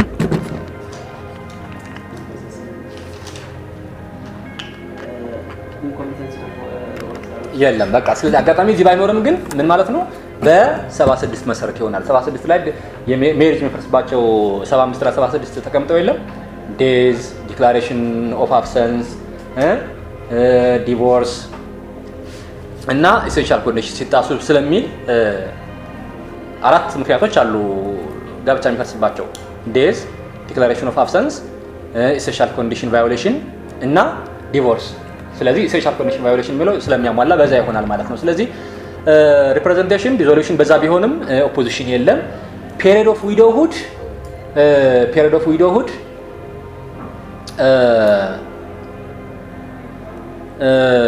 ኦፖዚሽን የለም። ዲዞሉሽንም በዊዶሁዱ የፔሪዱ አልተከበረም በማለት ብቻ ከሆነ ዲዞሉሽን የለም። ለነገሩ እንትን ራሱ ሪፕሬዘንቴሽን ውክልና ራሱ እኮ የሚገርመው ምን ሄደው እኮ ሳልፈቅድ ነው የተጋባው ነው አይደለም? እሱ እኮ ስቲል ቪሼት ኮንሰንት እኮ ነው ባይዘው ምንም እንኳን በ13 እና በ14 ባይሆንም ቪሼትድ ኮንሰንት ነው። ስለዚህ በ13 ኤግዞስቲቭ ስላልሆነ ሊስቱ በ13ም ሊወርቅ ይችላል፣ ችግር የለውም። ስለዚህ ያ ማለት ምንድነው? በአንቀጽ 76 ልንጠይቅ እንችላለን ማለት ነው። 36 ላይ ፋንዳሜንታል ኤረር አለ አይደለ? አዎ በዛም ይቻላል። ምክንያቱም ሊስቶቹ 13 ላይ ያሉት ኤግዞስቲቭ ስላልሆኑ ሳልፈቅድ የተገባው ለማለት ይቻላል ነው። ኤኒዌይ እንደዛ ስላለ ጨረስን። እነኚህ ኢሴንሻል ኮንዲሽንስ ኦፖዚሽን ወዘተ አነሳን። ያው ከ30 ማነው ከ23 እስከ 30 ምናምን ያለው ይሄ ሲቪል ሜሪጅ እንዴት እንደሚመዘገብ ምናምን ነው የሲቪል ኦፊሰር ስታተሱ ነው። 28 ላይ ሬጅስትሬሽን ሁሉም እንዲመዘገብ ያስገድዳል። ከተመዘገበ በኋላ ሰርቲፊኬት ይሰጠዋል ነው የሚለው። ኦኬ ሬጅስትሬሽን ማንዳቶሪ ነው ኦፕሽናል አይደለም። ግን እንዳልኳችሁ ትናንት የአቅም ውስንነት ስላለ ብቻ ነው የማይፈጸመው ነው፣ ብዙም አይደለም። ግን አሁን ከ31 እስከ 37 ያነሳናቸውን በደንብ ከቅድሞቹ ጋር እዩዋቸው። ወደ አንቀጽ 40 እንሂድ። አንቀጽ 40 ኮንትራክት ኦፍ ሜሪጅ የሚባለው ነው። ኦኬ ፖዝ አድርጉ ትንሽ እንራፍ ነው። አውቶማቲክሊ በ16 ዓመት አግባ ስትባል አውቶማቲክ ለሁሉም ነገር ነፃ ትሆናለህ፣ ኢማንስፔት ትወጣለህ። እዛ ላይ ግን አይቻልም። ሲጀመር የምትቀጠረው ሚኒስትሪ ኦፍ ሞልሳ ነው አይደል? በሚያወጣቸው የተወሰኑ የሥራ አይነቶች ነው። ስለዚህ ለዛ ብቻ ነው የሚሆነው፣ አይሆንም። እሱ ጥያቄዎቹ ኢንተረስቲንግ ነበሩ፣ በጣም ጥሩ አስከለሱን። እሺ እንቀጥል። ኮንትራክት ኦፍ ሜሪጅ አንቀጽ 40 ላይ ነው። ያው ትናንት ያላችሁት ነው። ኮንትራክት ኦፍ ሜሪጅ የትኛውም ታይፕ ቢሆን በታይፕ ቢለያይም ሌጋል ኮንሲኩዌንስ ወይም ኢፌክቱ አንድ ነው ባጭሩ። ትልቁ መርህ ያለው አንቀጽ 40 ላይ ነው። 41 ስለ ኮንሱሜሽን ኦፍ እንትን ነው ሴክስ ነው። ስለዚህ ሜሪጅ ወይም ኢፌክት ኦፍ ሜሪጅ ሻል ኖት ዲፔንድ ኦን ዘ ሪል ኦር ፕሪዚዩምድ ኮንሱሜሽን ኦፍ ሜሪጅ ነው የሚለው። ግልጽ ነው አይደለም? ሰዎች ጋብቻ ፈጽመናል ብለው ከገቡ በኋላ አልጋቸው ላይ እኛ እናይም የሚያደርጉትን ነገር ፕሪዚዩምድ ነው። ስለዚህ በቃ ሜሪጅ ፕሪዚዩምስ ኮንሱሜሽን ኦፍ ሴክስ። ከዛ ውጭ ምንም የሚደረግ ነገር የለም። ኢፌክትም የለውም። በእውነት ኢፌክትም የለውም። ሰዎች ሊፋቱ ይችላሉ። በቃ በአግባቡ የምፈልገውን ይሰጠኝ አይደለም ልፋታ ብላ መጠየቅ ትችላለች። መብቷ ነው። ባይዘዊ ለዚህም ነው ዲቮርስ ሲጠየቅ ባልና ሚስት ሪዝን እንዲናገሩ አይገደዱም የሚባለው ህጉ ላይ ያስቀምጠዋል። አንቀጽ 77 ላይ ዲቮርስ ሲጠይቁ ፍርድ ቤት ማለት ነው ምክንያታችሁ ምንድነው ተብሎ አይጠየቅም። ለምን? ያው የሴክስ ጉዳይ ከሆነ በግልጽ ያወሩ ተብሎ ስለሚታሰብ ማለት ነው። እና ዊዛውት ኤኒ ሪዝን ያው ለነጻነት ሲባል ዊዛውት ኤኒ ሪዝን መጠየቅ ትችላላችሁ እንትናችሁ ፍቺን። ስለዚህ አንዱ ምክንያት ግን ይሄ የሴክስ ጉዳይ ነው። ኤኒዌይ ከዛ ውጭ 42 ያው ኮንትራክት ኦፍ ሜሪጅ ሲከናወን ኮንትራክት ኦፍ ሜሪጅ የሚገዛው ፐርሰናል ኢፌክትን ሊሆን ይችላል፣ ፔኩኒያሪ ኢፌክት ኦፍ ሜሪጅን እሱም ሁሉ ነው። ምን ማለት ነው? ለምሳሌ ሲጋቡ የግል ንብረት ነበረ፣ ከዚህ በኋላ የሚፈራም አለ፣ የኮመን ፕሮፐርቲ አለ፣ ምን አለ። ይህንን እንድትል እዛ ላይ ኮንትራክት ኦፍ ሜሪጅ ላይ ማስቀመጥ ይችላሉ። ኮንትራክት ኦፍ ሜሪጅን ሲያስቀምጡ ባይዘው ሲቪል የመዝገብ ሹሙ አለ አይደለም? እሱ ትክክለኛ ነው አይደለም አያውቀውም። እሱ ይህንን የሚያረቀው ማነው? ሎየሩ ነው። ሎየሩ ያረቅላቸዋል። በፍላጎታቸው በሀሳባቸው መሰረት የሚጠየቀውን እየጠየቀ ያንን ነው የሚፈራረሙት። እርግጥ ነው ፎርም ይኖራል፣ ግን መጨመር መቀነስ ይቻላል። እና ኮንትራክት ኦፍ ሜሪጅ ምንድነው? ፐርሰናል ኢፌክትንም ፔኩኒያሪ ኢፌክትንም የሚገዛ ነው። በራይቲንግ የሚሆን ነው። በጽሁፍ ካልሆነ ተቀባይነት የለውም። በጽሁፍ ነው የሚሆነው በአንቀጽ 44 መሰረት። ከዛ በኋላ ያው በኮርት ወይም ደግሞ በሲቪል ስታተስ ማነው መዝገብ ሹም ቢሮ ይቀመጣል። አንድ ኮፒ ከነሱ ጋር ይሆናል ነው። ኤኒዌይ ስለዚህ ኮንትራክት ኦፍ ሜሪጅ የሚገዛው ማንን ነው? ቦዝ ፐርሰናል ኢፌክትንም ፔኩኒያሪ ኢፌክትንም ነው የሚገዛው። እንግዲህ ሞዲፋይ ሊደረግም ይችላል። ሞዲፋይ ሲደረግም እንደዚሁ በፍርድ ቤት ጸድቆ ነው ትክክለኛ ኮንትራክት ኦፍ ሜሪጅ የሚሆነው። ለምን መሰላችሁ? ልክ ሌትሳይ ከተጋቡ በኋላ በጣም ብዙ ጊዜ እንዲያው ኬዝ ላይ ሚዲያ ላይ የምትሰሙት አንዳንድ ወይ ሴቶቹ ወይ ወንዶቹ የግል ንብረትሽን በእኔ ስም ካላዞርሽልኝ፣ ባልና ሚስቱ ነው እኮ አብረው የተጠቀሙት በስም መዞሩ ምን አመጣው? ሳታማኝ ብላኝ አይነት ነገር እኮ ነው አይደለ? ለምሳሌ በጣም ቅርብ ጊዜ እንደዚሁ የሰማሁት ኬዝ መኪና አለው ሰውየው እና ሚስት ሁሌ ለምንድን ነው በእኔ ስም ማታዞራት መኪናዋን ግን አዞርልኝ ነው የምትለው። ምንድነው እንትኑ? እርግጥ ነው ስታሽከረክር ምናምን ችግር ቢፈጠር ያው ኮንሲኩዌንስ ይኖረዋል። ግን ችግር የለውም። እሱም ቢሆን ዞሮ አትዘይን ነው ዘዴ የሚያዘው ኦነሩ ነው አይደለ? ምንም ችግር የለም። መንጃ ፈቃድ እስካላት ድረስ እና ሁሌ በስም አዞርልኝ ነው የምትለው። ለካ በድብቅ ሌላ ፍቅረኛ ይዛለች እና ያቺ መኪና በስም ከዘሮች በኋላ ወጣ ለሚሄድ ነው። የሚገርማችሁ ነገር ሌላ ፍቅረኛ ይዛለች፣ በጣም የምትወደው የሚወዳት እና ይሄን ሰውዬ የቀረበችው ለገንዘብ ነው። እና ያኛው ቶሎ አፍጥኙ ቶሎ ተፋች ሲላት ምንድነው የምትለው? እስኪ ጠብቀኝ ትንሽ የምፈጽመው ጉዳይ ስላት ጠብቀኝ ነው የምትለው። ገብቷችኋል አይደል? ስለዚህ አሁን በዚህ ጊዜ ኮንትራት ኦፍ ሜሪጅ ከተፈጸመ በኋላ ይህች ሴት መኪናው ይዞርልኝ መኪናው በእኔ ስም ይሁን የሚል ከሆነ ኮንትራት ኦፍ ሜሪጁ አሜንድ ይደረጋል ማለት ነው። ሞዲፋይ ይደረጋል። ድሮ ይህኛው መኪና በእኔ ስም ነው የኔ ንብረት ነው የሚለውን አሁን በእሷ ስም ነው አይነት ነገር የሚል ሞዲፋይ ይደረጋል። ዘን ፍርድ ቤት አፕሩቭ ያደርገዋል ማለት ነው። እና ለዛ ነው ኮንትራት ኦፍ ሜሪጁ ሞዲፋይ ይደረጋል ሲባል አንቀጽ 59 እና 60 ላይ አለ። አሁን 59 ምንድን ነው የሚለው? ፐርሰናል ፕሮፐርቲ ባለ ፕሮፐርቲው ነው ማኔጅ የሚያደርገው አይደለም። ኢንካሙን የሚሰበስበውን ባለ ፕሮፐርቲው ነው፣ መሸጥ የሚችለውን ባለ ፕሮፐርቲው ነው። መኪናው ከጋብቻ በፊት እኔ ከነበረች ከዛ በኋላም ማኔጅ ማረጋት በ59 መሰረት እኔ ነኝ። ከመኪናውም የሚገኘውን ኢንካም የሚሰበስበው እኔ ነኝ። መኪናውን መሸጥ መለወጥ የምችለው እኔ ነኝ በ59 መሰረት። በአንቀጽ 60 መሰረት ግን ይህንን ፐርሰናል ፕሮፐርቲ እኔ አልችልም ባለቤቴ ታስተዳድር ብዬ ለባለቤቴ ልሰጥ እችላለሁኝ። እሷ እንድትሰበስብ ኢንካሙን እሷ እንድትሸጥ እንድትለውጥ ማድረግ እችላለሁ ማለት ነው። ይሄ የሚገለጸው በኮንትራት ኦፍ ሜሪጁ ነው ወዳጆች። አያችሁ ብዙውን ጊዜ ፍቅር መቼስ መጥፎ አይደለም። ሰዎች በጣም ፍቅር ላይ ሲሆኑ ኢሎጂካል ይሆናሉ። ይሄ አርቆ ማሰብ ነገር የለም አይደለም። ይሄ ሌጋሊ ኢምፓክቱንም ማስተዋል ምናምን ነገር የለም። ጊዜያዊ ደስታ ለነሱም አጋራቸው ማስደሰት እነሱ መደሰት እሱን ነው የሚሹት። ያ ነገር እንዳይፈጠር ነው ጥንቃቄ የሚደረገው። ይሄ ሞዲፊኬሽኑ መመዝገብ አለበት ወዘተ የሚለው እና አንቀጽ 60 ላይ ምንድነው የሚለው? ፐርሰናል ፕሮፐርቲን ከፈለገ አንደኛው ተጋቢ ሌላኛው ተጋቢ ማኔጅ እንዲያደርግና እንዲያስተዳድር እንዲሸጥ እንዲለውጥ ማድረግ ይችላል። በምኑ? በኮንትራት ኦፍ ሜሪጅ ነው የሚለው እና ኮንትራት ኦፍ ሜሪጅ ትልቅ ኢምፓክት አለው ነው። ዘን አንቀጽ 60 ላይ ስታዩት ፓርቲዎች በሜሪጅ ኮንትራክታቸው ፐርሰናል ፕሮፐርቲ ሌላኛው ተጋቢ እንዲያስተዳድር እንዲሸጥ እንዲለውጥ መወሰን ይችላሉ ይላል። አያችሁ አሁን ይሄ ልክ ውሉ ማነው ሜሪጅ ሲፈጸም ኮንትራክቱ ላይ ሊገባ የሚችል ነገር ነው። ታዲያ ይሄ በራይቲንግ መሆን አለበት ምናምን የሚባለው ለዛ ነው። ሞዲፋይ ሲደረግ እንደዚሁ በጥንቃቄ መደረግ አለበት። ፍርድ ቤት አፕሩቭ ማድረግ አለበት። ሞዲፊኬሽን ራሱ የሚባለው ለዛ ነው። ከዛ ውጪ አንቀጽ 48 ላይ ያው ኮንትራት ኦፍ ሜሪጁ በቂ ባልሆነ ጊዜ ምናምን ቀጣይ ያሉ ፐርሰናል ኢፌክቶችን ህጉ ይገዛል ብሎ ከ49 እስከ 55 ስለ መተጋገዝ፣ ስለ አብሮ መኖር ኮሃቢቴሽን፣ ስለ ምናምን ስለ ሬዚደንስ ምርጫ ምናልባት ለጊዜውም ቢሆን ሰፓሬትሊ ስለ መኖር ስለ ፊደሊቲ በ56 ይደነግጋል። ይሄኛው ሰልፍ ኤክስፕላናቶሪ ብዙም ኢሹ የለውም። አሁን ለፈተናችን ሲባል በጣም በጥንቃቄ ቢቻል እያንዳንዱን ንዑስ አርቲክል እስከ ምናምኑ በቃላችሁ ማስታወስ ያለባችሁ ከአንቀጽ 57 ጀምሮ ያለችው ምንድነው? ይሄ ፔኪዩኒያሪ ኢፌክት ኦፍ ሜሪጅ የሚባለው ፐርሰናል ኢፌክት ኦፍ ሜሪጅ ከ49 እስከ ስንት ነው? እስከ 56 ነው። የተለየ ነገር የለውም። 56 ፊደሊቲ ነው፣ መተማመን አለባቸው። ፊደሊቲ ሲባል ሴክሹዋሊ ነው። ጋብቻ ውስጥ ያሉ ሰዎች ጋብቻ ውጪ መሄድ የለባቸውም ነው። ሰፓሬሽን ለተወሰነ ጊዜ በስራ በምን ምክንያት ተለያይተው ሊኖሩ ይችላሉ ነው። ሬዚደንስ 54 አለ፣ ኮሃቢቴሽን 53 አለ። ያን ያህል የለውም በእውነት። ምናልባት ኮሃቢቴሽን ላይ ሳብቱ የሴክስ ጉዳይ ያለች አሁን ትመጣለች ድጋሚ 41 ላይ ምን ብሎ ነበረ? the effect of marriage shall not depend on the real or presumed consummation of marriage ብሎ ነበር አይደል?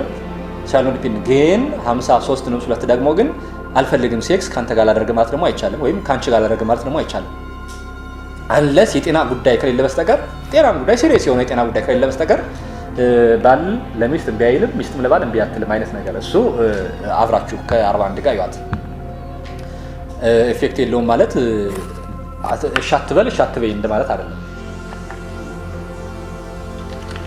አሁን ይውላችሁ 57 ላይ ያለው ፐርሰናል ፕሮፐርቲ ነው። 57 ላይ ያለው ምንድነው? ፔኪዩኒያሪ ኢፌክት ይጀምርና 57 ላይ ምንድነው? በጋብቻ ኦን ዘ ዴይ ኦፍ ዘ ሜሪጅ ኦን ቢፎር የሚለውን ባይገልጸውም ግን ቢፎር ያለው ባይ ዲፎልት የታወቀ ነው በሚል ቢፎር ኦን ብለን እንሰበው። ቢፎር ኦር ኦን ዘ ዴይ ኦፍ ዘ ሜሪጅ ተጋቢ የትኛውም ተጋቢ ያለው ንብረት የምንድን ነው? የግሉ ነው። ከሜሪጅ በኋላ ደግሞ በዶኔሽን ወይም በሳክሴሽን በውርስ የሚያገኘው አሁንም የግሉ ነው። ምን አልኳችሁ? ለምሳሌ ከጋብቻ በፊት ቤት የነበረው ሰውዬ የጋብቻው ቀን ወይ ከጋብቻው በኋላ ያ ቤት የራሱ ነው። ወይም በጋብቻው ቀን ዛሬ እየተጋባ ቤቱ ነበረው አይደለም ኦልሬዲ። ስለዚህ ኦን ዘ ዴይ ኦፍ ዘ ሜሪጅ ያ ቤት በሱ ስም ከነበረ አሁንም የግሉ ሆኖ ይቀጥላል ነው። ዶኔሽን ከዛ በኋላ ከተሰጠው የግሉ ሆኖ ይቀጥላል። ሳክሴሽን ከዛ በኋላ ከወረሰን የግሉ ነው ይቀጥላል። 58 ላይ ኦነረስ ታይትል ነች። ምንድነው እንግዲህ ኦነረስ ታይትል ምናልባት አንድ ግለሰብ በዶኔሽን ወይም በሳክሴሽን ወይም ከዛ በፊት የነበረውን ንብረት ሊሸጥ ሊለውጥ ይችላል አይደል? መብቱ ነው። ሌትስ ለምሳሌ እኔ ቤት ነበረኝና የግል ነው የባለቤት አይደለም። 58 መሰረት ቤቱን ሽጬ ሌላ ሲኖትራክ ገዛውኝ። አሁንስ የጋራ ነው አይደለም? አሁንም የግል ነው አይደለም? ግን የግል ሆኖ እንዲቀጥል ፍርድ ቤት ላይ ማሳወጅ አለብኝ። ሳብቱ ላይ ፍርድ ቤት ሄዶ ካልጸደቀም ለምን መሰላችሁ? ፍርድ ቤት ሄዶ ሲጸድቅ ፍርድ ቤት ሌላኛውን ተጋቢ ይጠራል። እንዴት ነው ይሄ መኪና ቤት የግል ንብረት የሆነው ቤትን ሽጬ የገዛሁት ነው እና የግል ሆኖ ይጽደቅልኝ ይመዝገብልኝ እያለ ነው። አረ እንዴ ውሸት ነው። የኔ ታክሲ ነበረች እሷንም ሽጦ ጨምሮበታል ዋጋ። ይሄ ወረኛ አለች። ከዛስ ካላጸደቀው የጋራ ንብረት ነው የሚሆነው። ይሲ ስለዚህ የግል ንብረትን ሽጠን ሌላ ንብረት ስንገዛ ፍርድ ቤቱ ማጽደቅ አለበት፣ መመዝገብ አለበት። ምን የግል ሆኖ እንዲቀጥል 58 ይሄን በደንብ ይዩልኝ። ከዛ 59 ስለ ማኔጅመንት የሚያወራው ነው። ፐርሰናል ፕሮፐርቲ እንዴት ማኔጅ ይደረጋል ሲባል እንግዲህ ቤቱ የግል ነው ብያቸው አይደለ? እኔ ነኝ ማኔጅ የማደርገው አድሚኒስተር የማደርገው እኔው ራሴ ነኝ። ማይ ዋይፍ አይመለከታትም ማለት ነው። ግልጽ ነው አይደለ? እኔ ነኝ የማደርገው። ኢንካሙን የምሰበስበው እኔ ነኝ። ቤቱን አከራይቼ ከሆነ ከኪራዩ የሚገኘውን ገቢ እኔ ነኝ የምሰበስበው። ቤቱን መሸጥ ከፈለኩም እኔ ነው የምሸጠው። 59 ነው። ግን እኔ በስራ ምክንያት ወይ በተለያዩ ምክንያት ቤቱ ባለበት አካባቢ ስለማልኖር እምል ከሆነ በኮንትራት ኦፍ ሜሪጅ ውስጥ ምን ማድረግ አለብኝ? ሴትዮዋን መወከል እችላለሁ ማለት ነው። ምን ብዬ ቤቱን እንድታስተዳድር፣ ኢንካሙን እንድትሰበስብ፣ እንድትሸጥ፣ እንድትለውጥ በሚል ማለት ነው። አያችሁ? እንድትሸጥ እንድትለውጥ ካልን ስፔሻል ኤጀንሲ ማለት እኮ ነው ባጭሩ። እንድታስተዳድር የሚል ከሆነ ደግሞ ይሄ ምንድነው? ጀነራል ኤጀንሲ ነው። አንቀጽ 2204 እና 05። ስለዚህ ይሄ በኮንትራት ኦፍ ሜሪጅ እንደዛ ብሎ መወሰን ይቻላል። መጀመሪያ ኮንትራቱ ሲፈጸም ወይም በሞዲፊኬሽን አሁን 51 ተመልከት 61 እንመልከታት። አሁን ያወራሁት ይሄ በኮንትራት ኦፍ ሜሪጅ 60 ነው። ራሴ ማስተዳደር እችላለሁ ምናምን ያልኩት ደግሞ 19 ነው። 61 ግን እንመልከታት።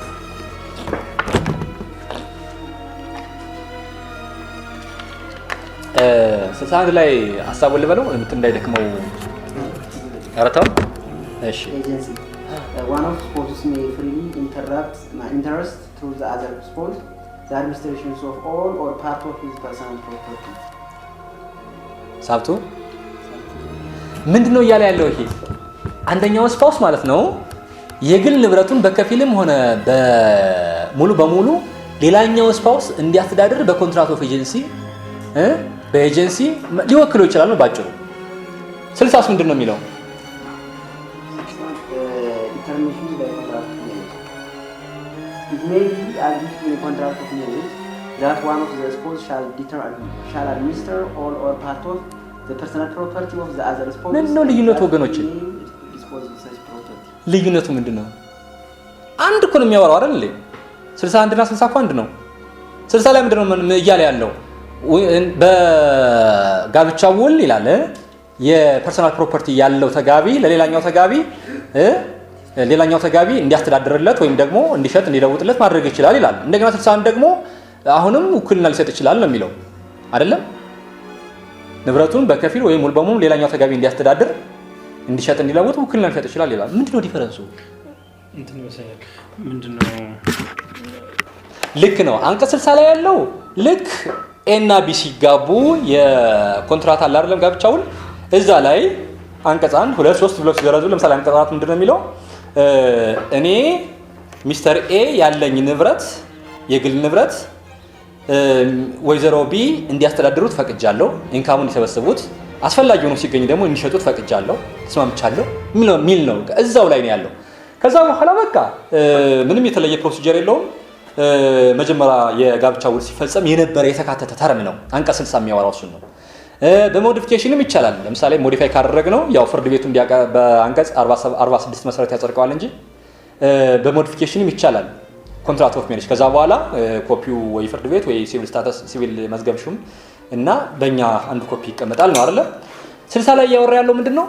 ኮንትራክት ኦፍ ሜሪጅ ላይ የሚካተትን ተርም ነው። ግልጽ ነው ወገኖች? አዎ 61 ላይ ግን ራሱን በቻለ በኮንትራክት ኦፍ ሜሪጅ ሳይሆን በሌላ ውል ነው። ልክ እኔና ማሩ የውክልና ውል እንፈጽም እንችላለን አይደል? ልክ እንደዛ ነው። ለምሳሌ እኔ የግል ንብረት ካለኝ ይህንን የግል ንብረት ማሩ እንዲሸጥ እንዲለውጥ ብዬ በአንቀጽ 2205 መሰረት ስፔሻል ውክልና ልሰጠው እችላለሁ። መሸጥ መለወጥ ከሆነ ስፔሻል ውክልና ስለሆነ ማለት ነው። ወይም እንዲያስተዳድር ብዬ ጀነራል ውክልና ጠቅላላ ውክልና በ2204 ልሰጠው እችላለሁ አይደለ? እኔና ማሩ ልክ እንደዚሁ ባለቤቴ እንድታስተዳድር ንብረቴን ጀነራል ውክልና ወይም ደግሞ እንድትሸጥ እንድትለውጥ የግል ንብረቴን ስፔሻል ውክልና ልሰጥ እችላለሁ። 61 እያወራ ያለው ይህን ነው። ታዲያ እኔ ከባለቤቴ ጋር የምፈጽመው ኮንትራክት ኦፍ ኤጀንሲ እና እኔ ከማሩ ጋር የምፈጽመው ኮንትራክት ኦፍ ኤጀንሲ አንድ ነው ወይስ አይደለም?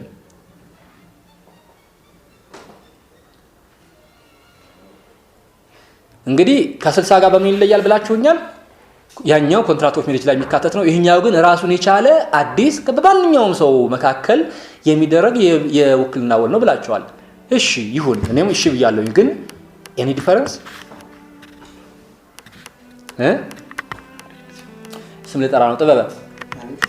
እሺ ቅጽ 10 ወይም 9 ላይ በጣም የሚያስቅ አንድ ውሳኔ አለ። የሚያስቅ ለማለት ይከብዳል። ኤኒዌይ ምንድነው የሚለው? አንደኛዋ ከኮንትራክት ኦፍ ሜሪጁ አንደኛዋ ተርም ምንድነው የምትለው? የግል ንብረቴ ለመተዳደሪያነት እንዲሆን ተስማምቻለሁ ወይም ይሆናል የሚል ነገር ነው።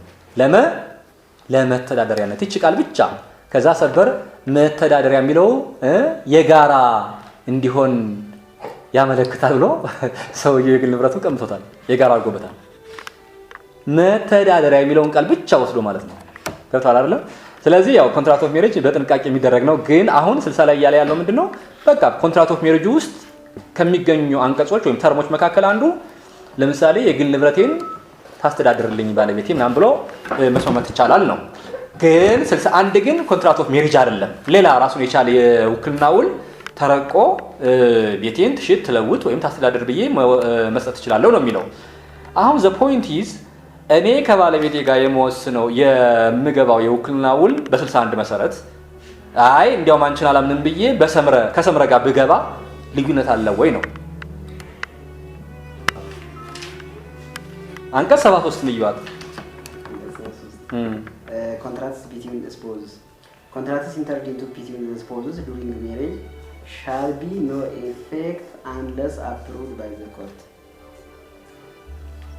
ግልጽ ነው። ስለዚህ ንብረቴን ትሽጥልኝ ምናምን በ61 መሰረት ውክልና ከሰጠው በኋላ የውክልናው ፍርድ ቤት ሄዶ መጽደቅ አለበት። ፍርድ ቤት ሄዶ ካላጸደቀው አይሆንም ወገኖች፣ ካላጸደቀው አይሆንም። ይሄ ኤክሴፕሽን ነው። ሌላ ውክልና ቢሆን ኑሮ በቃ ውክልና ሰጠውኝ በሰነዶች ጋር ሂጅ በቃ ተመዘገበ አለቀ፣ ኖ ሞር። አሁን እኔና ሰምረ ከሆነ ያን ውክልና ይፈጸም ነው ፍርድ ቤት ምናምን ባል ነገር የለም። ከሚስቴ ጋር ከሆነ ግን ከባለቤቴ ጋር ከሆነ ግን ፍርድ ቤት ሂጅ ማጸደቅ አለብኝ በ73 መሰረት። ልብ በሉ 73 እያወራ ያለው ኮንትራክት ኦፍ ሜሪጅ አይደለም። 73 እያወራ ያለው ከኮንትራክት ኦፍ ሜሪጅ ውጪ ባልና ሚስት የሚፈራረሙትን ወይም ደግሞ ትራንዛክሽን የሚፈጽሙበትን ውል ነው። ልክ 60 ላይ እንዳለው ይሄ ብቻ ላይሆን ይችላል። ባይዘው ወይ ለምሳሌ ወይዘሮ ቢ የግል ንብረት ሲኖትራክ አላቸው። ከዛ ባለቤታቸው አቶ ኤ ደግሞ የግል ንብረት ቤት አለው። የሚገርመው ግን ወይዘሮ ቢ ሲኖትራኩ ማስተዳደር ምርር ብሏቸዋል። እንደገና ደግሞ አቶ ኤ ግን ሲኖትራኩን ይፈልገዋል። ወንድሙ ጥሩ የሹፌርነት ሙያ ስላለው ይፈልጋል። ዘን ወይዘሮ ቢ ትንሽዬ ብር ጨምረው በቤት ሊለውጡት ተስማሙ። ትንሽዬ ብር ጨምረው በማን ቤት? በባለቤታቸው በኤ ቤት የግል ንብረቱ ማለት ነው። ዘን የባለቤታቸውን የግል ንብረት የኤ ንብረት እሳቸው ያዙ። ኤ ደግሞ መኪናውን ወሰደ። ከዛ መኪናውን ወስዶ ለወንድሙ ሰጠው፣ ወንድሙ ያሽከረክረዋል። ይሄ አሁን የሚገርም ትራንዛክሽን ነው አይደል? ይሄ ትራንዛክሽን ውሉ ከተረቀቀ በኋላ በፍርድ ቤት መጽደቅ አለበት። በምን መሰረት? በ73 መሰረት እንጂ 73 ላይ ባልና ሚስት የሚፈጽሙት ውል በፍርድ ቤት ይጽደቅ ሲል ኮንትራክት ኦፍ ሜሪጅን አይደለም። እሱማ ከ41 እስከ 47 ባለው ገድለነዋል። ግልጽ ነው ጎበዞች። 61 62 ላይ ኮመን ፕሮፐርቲ ነው። አሁን ፐርሰናልን ጨረስን። ፐርሰናል ከ57 እስከ 61 አደራችሁን እችን በደንብ ይዋት።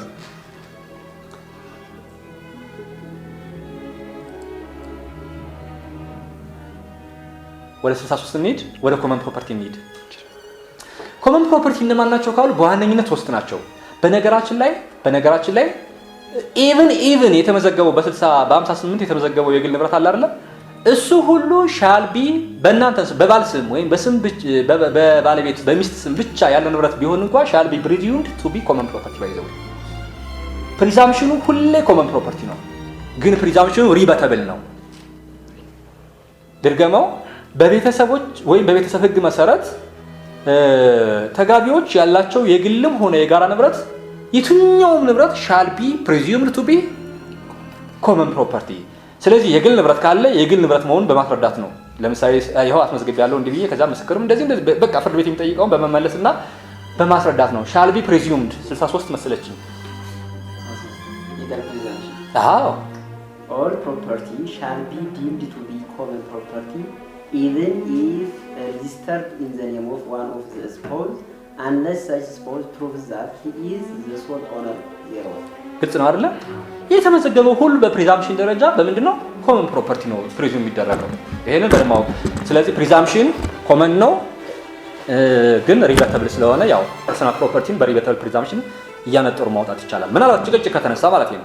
ጭቅጭቅ ከተነሳ አዘርዋይስ 62 ላይ ኮመን ፕሮፐርቲ ምንድነው? በዋነኝነት ሶስት ናቸው። አንደኛው ምንድነው የሚለው ኢንካም ፍሮም ፐርሰናል ኢፌክት ኦፍ ሜሪጅ ኢንካም ፍሮም ፐርሰናል ኢፈርትስ። ፐርሰናል ኢፈርትስ ምን ማለት ነው? ይሄ ደሞዝ ማለት ነው ባጭሩ። ፐርሰናል ኢፈርት የሚለው ምንድነው? በሙያ ተቀጥረን ወይም በጉልበት ብቻ በማንኛውም አይነት ተቀጥረን የሚከፈለን አለ አይደል? ተቀጥረንም ባይሆን ለምሳሌ እንደዚሁ ታውለ ምናምን እየሰራ የምናገኛቸው ብሮች አሉ አይደለም? እነሱ ምንድናቸው ማለት ነው? ኮመን ፕሮፐርቲ ናቸው። ስለዚህ ኢንካም ፍሮም ፐርሰናል ኢፈርት ኮመን ፕሮፐርቲ ነው።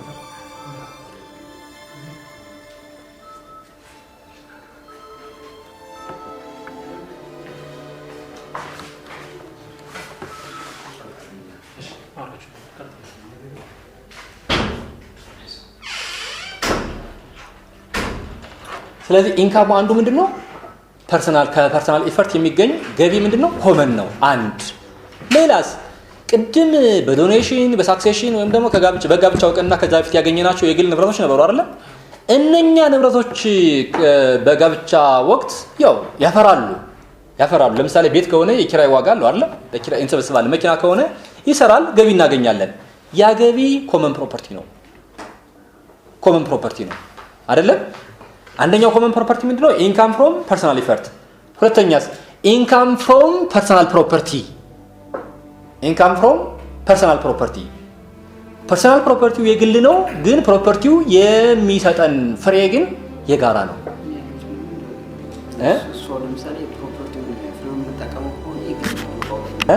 ኮመን ነው።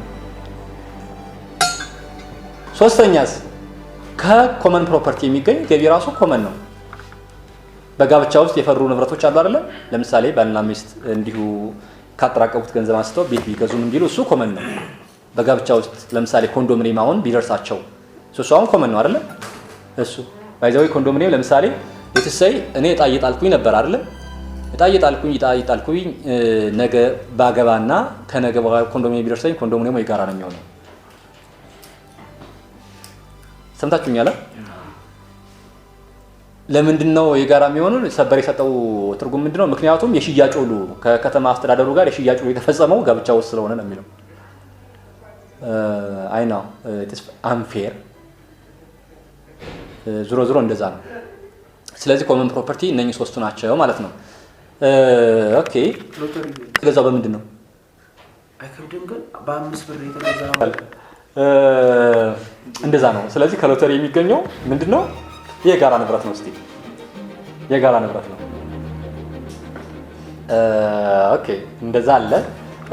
ከዛ ሌሎች አይ ቲንክ ቀለል ናቸው። ያው አንቀጽ 65 ማኔጅመንት ላይ አለ። ማኔጅመንት ያው በጋራ ነው ማኔጅ የሚያደርጉት፣ ግን በግልጽ በኮንትራት ኦፍ ሜሪጁ አይ አንዳችን ማኔጅ እናደርገው ብሎ መስጠት ይቻላል ነው አይደለ? ይገመታል። ምክንያቱም ሰውየው ለምሳሌ ባል ውጭ ሀገር የሚኖር ከሆነ እሷ ከዚህ ከሆነች ደፈነትሊ እሷ ነች ማኔጅ የምታደርገው ንብረቱን። እንደዛ አይነት ነገር ይኖራል ነው። ሌላ ብዙም ኢሹ የለም እዚህ ላይ። እነኚህ ኮመንት ለምርጫ እነዚህ ናቸው። 68ን በደንብ ተመልከቱ አደራ። 68ን ልናነበው ነው። ትናንትና እንዲያውም የሆነ ጥያቄ ሰርተን ነበረ። 68 እናነበው። 68 ምንድነው? አግሪመንት ሲፈጸም ምንድነው? የጋራ ፈቃድ ያስፈልጋል ነው አይደለ?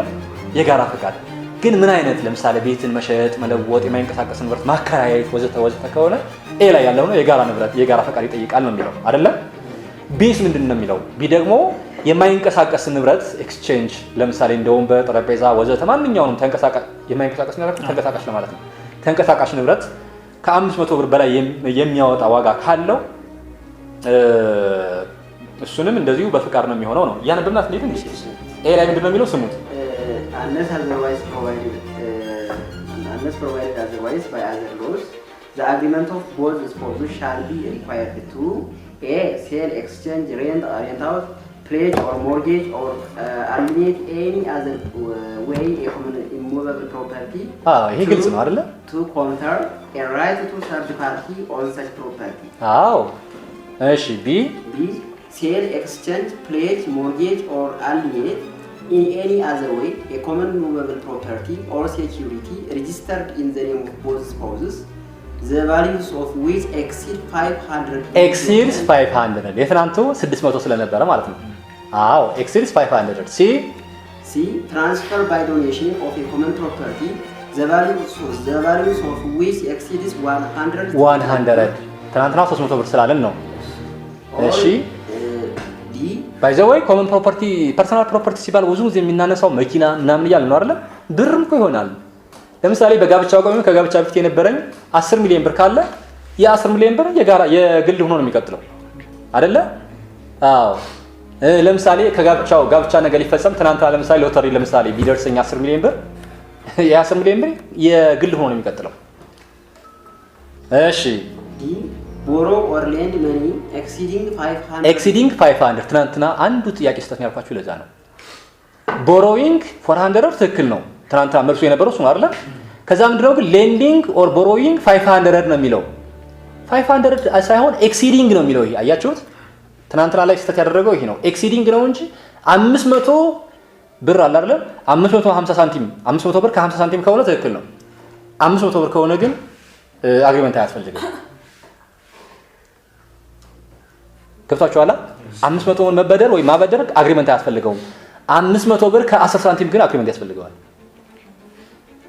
ኤክሲዲንግ ስለሚል እና የትናንቱ ግን አጋጣሚ ሌንዲንግ 500 ብሎ ነው ጥያቄውን ያወጣው ሰው ያለፈው።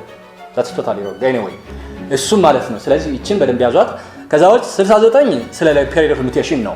አሁን 68 ላይ ያለው ኮንሰንት ሪኳየርመንት ካልተሟላ ባል ወይም ሚስት ድርጊቱ መፈጸሙን ካወቀ በ6 ወር ውስጥ መቃወም አለበት አይደለ?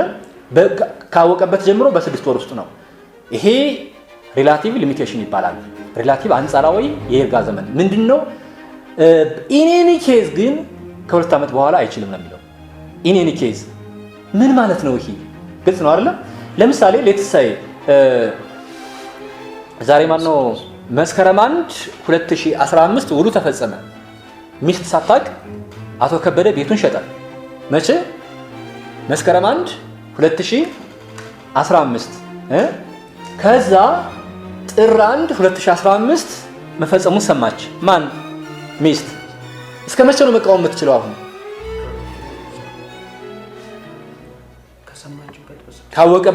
ካወቀችበት ጀምሮ በ6 ወር ውስጥ ነው የሚለው አይደለ? ጥር 1 2015 ነው ያወቀችው። ስለዚህ ጥር፣ የካቲት፣ መጋቢት፣ ሚያዝያ፣ ግንቦት እስከ ሰኔ 30 ነው የምትችለው። እስከ ሰኔ 30 2015 6 ወር የምትለው ይችን ነው። ግልጽ ነው አይደለ? 6 ወር የሚለው ካወቀችበት ጀምሮ እስከ 6 ወር ይላል። ከዛ ቀጥሎ ያለው ነው ነገረኛ። ኢን ኤኒ ኬዝ ግን ከ2 ዓመት በኋላ አይቻልም። ኢን ኤኒ ኬዝ ምትላለች። ኢን ኤኒ ኬዝ ምን ማለት ነው? አሁን ደግሞ እንመለስ። መቼ ነው ውሎ የተፈጸመው? መስከረም 1 2015 እሷ ያወቀች ደግሞ ጳጉሜ 1 2016 ነው። ጳጉሜ 1 2016 ከዚህ ቀን ጀምሮ እስከ መቼ ነው መቃወም የምትችለው?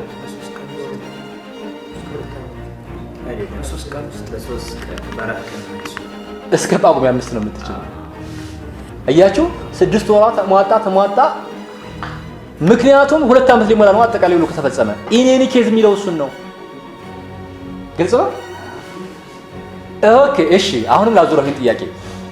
ውሉ የተፈጸመው እንደነበረው ነው። መስከረም 1 2015 ነው። እሷ መች አወቀች? ጳጉሜ 6 2015 ማታ ላይ አወቀች፣ ምሽት ላይ። አሁን መቃወም የምትችለው እስከ መቼ ነው? እኮ 2016 ነገ ጠዋት ነው፣ ጠዋት ላይ ነው። እሷ ደግሞ ያወቀችው ጳጉሜ 6 2015 ምሽት 2 ሰዓት ላይ ነው።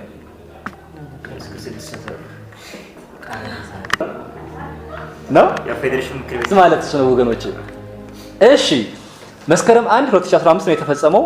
እሷ መስከረም 1 2017 ላይ ሰማች ጉዱን። አሁን መቃወም ትችላለች?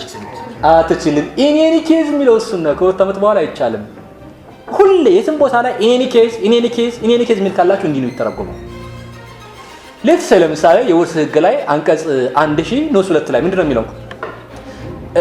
ፌክ ሰርቲፊኬት ኦፍ ኤርን በ3 ዓመት ውስጥ መቃወም እንችላለን ይላል። ካወቀ ጀምሮ ከ3 ዓመት ይልና ኢኔኒ ኬዝ ከ15 ዓመት በኋላ አይቻልም ይላል። ያም እንደዚህ ነው ተረኩት። ግልጽ ነው። ስለዚህ አንቀጽ 69 ያለው ይሄ ነው። ከዛ 70 ላይ እንሄድ። 70 ስለ ሂደት የሚያወራ ነው። እንግዲህ ጋብቻው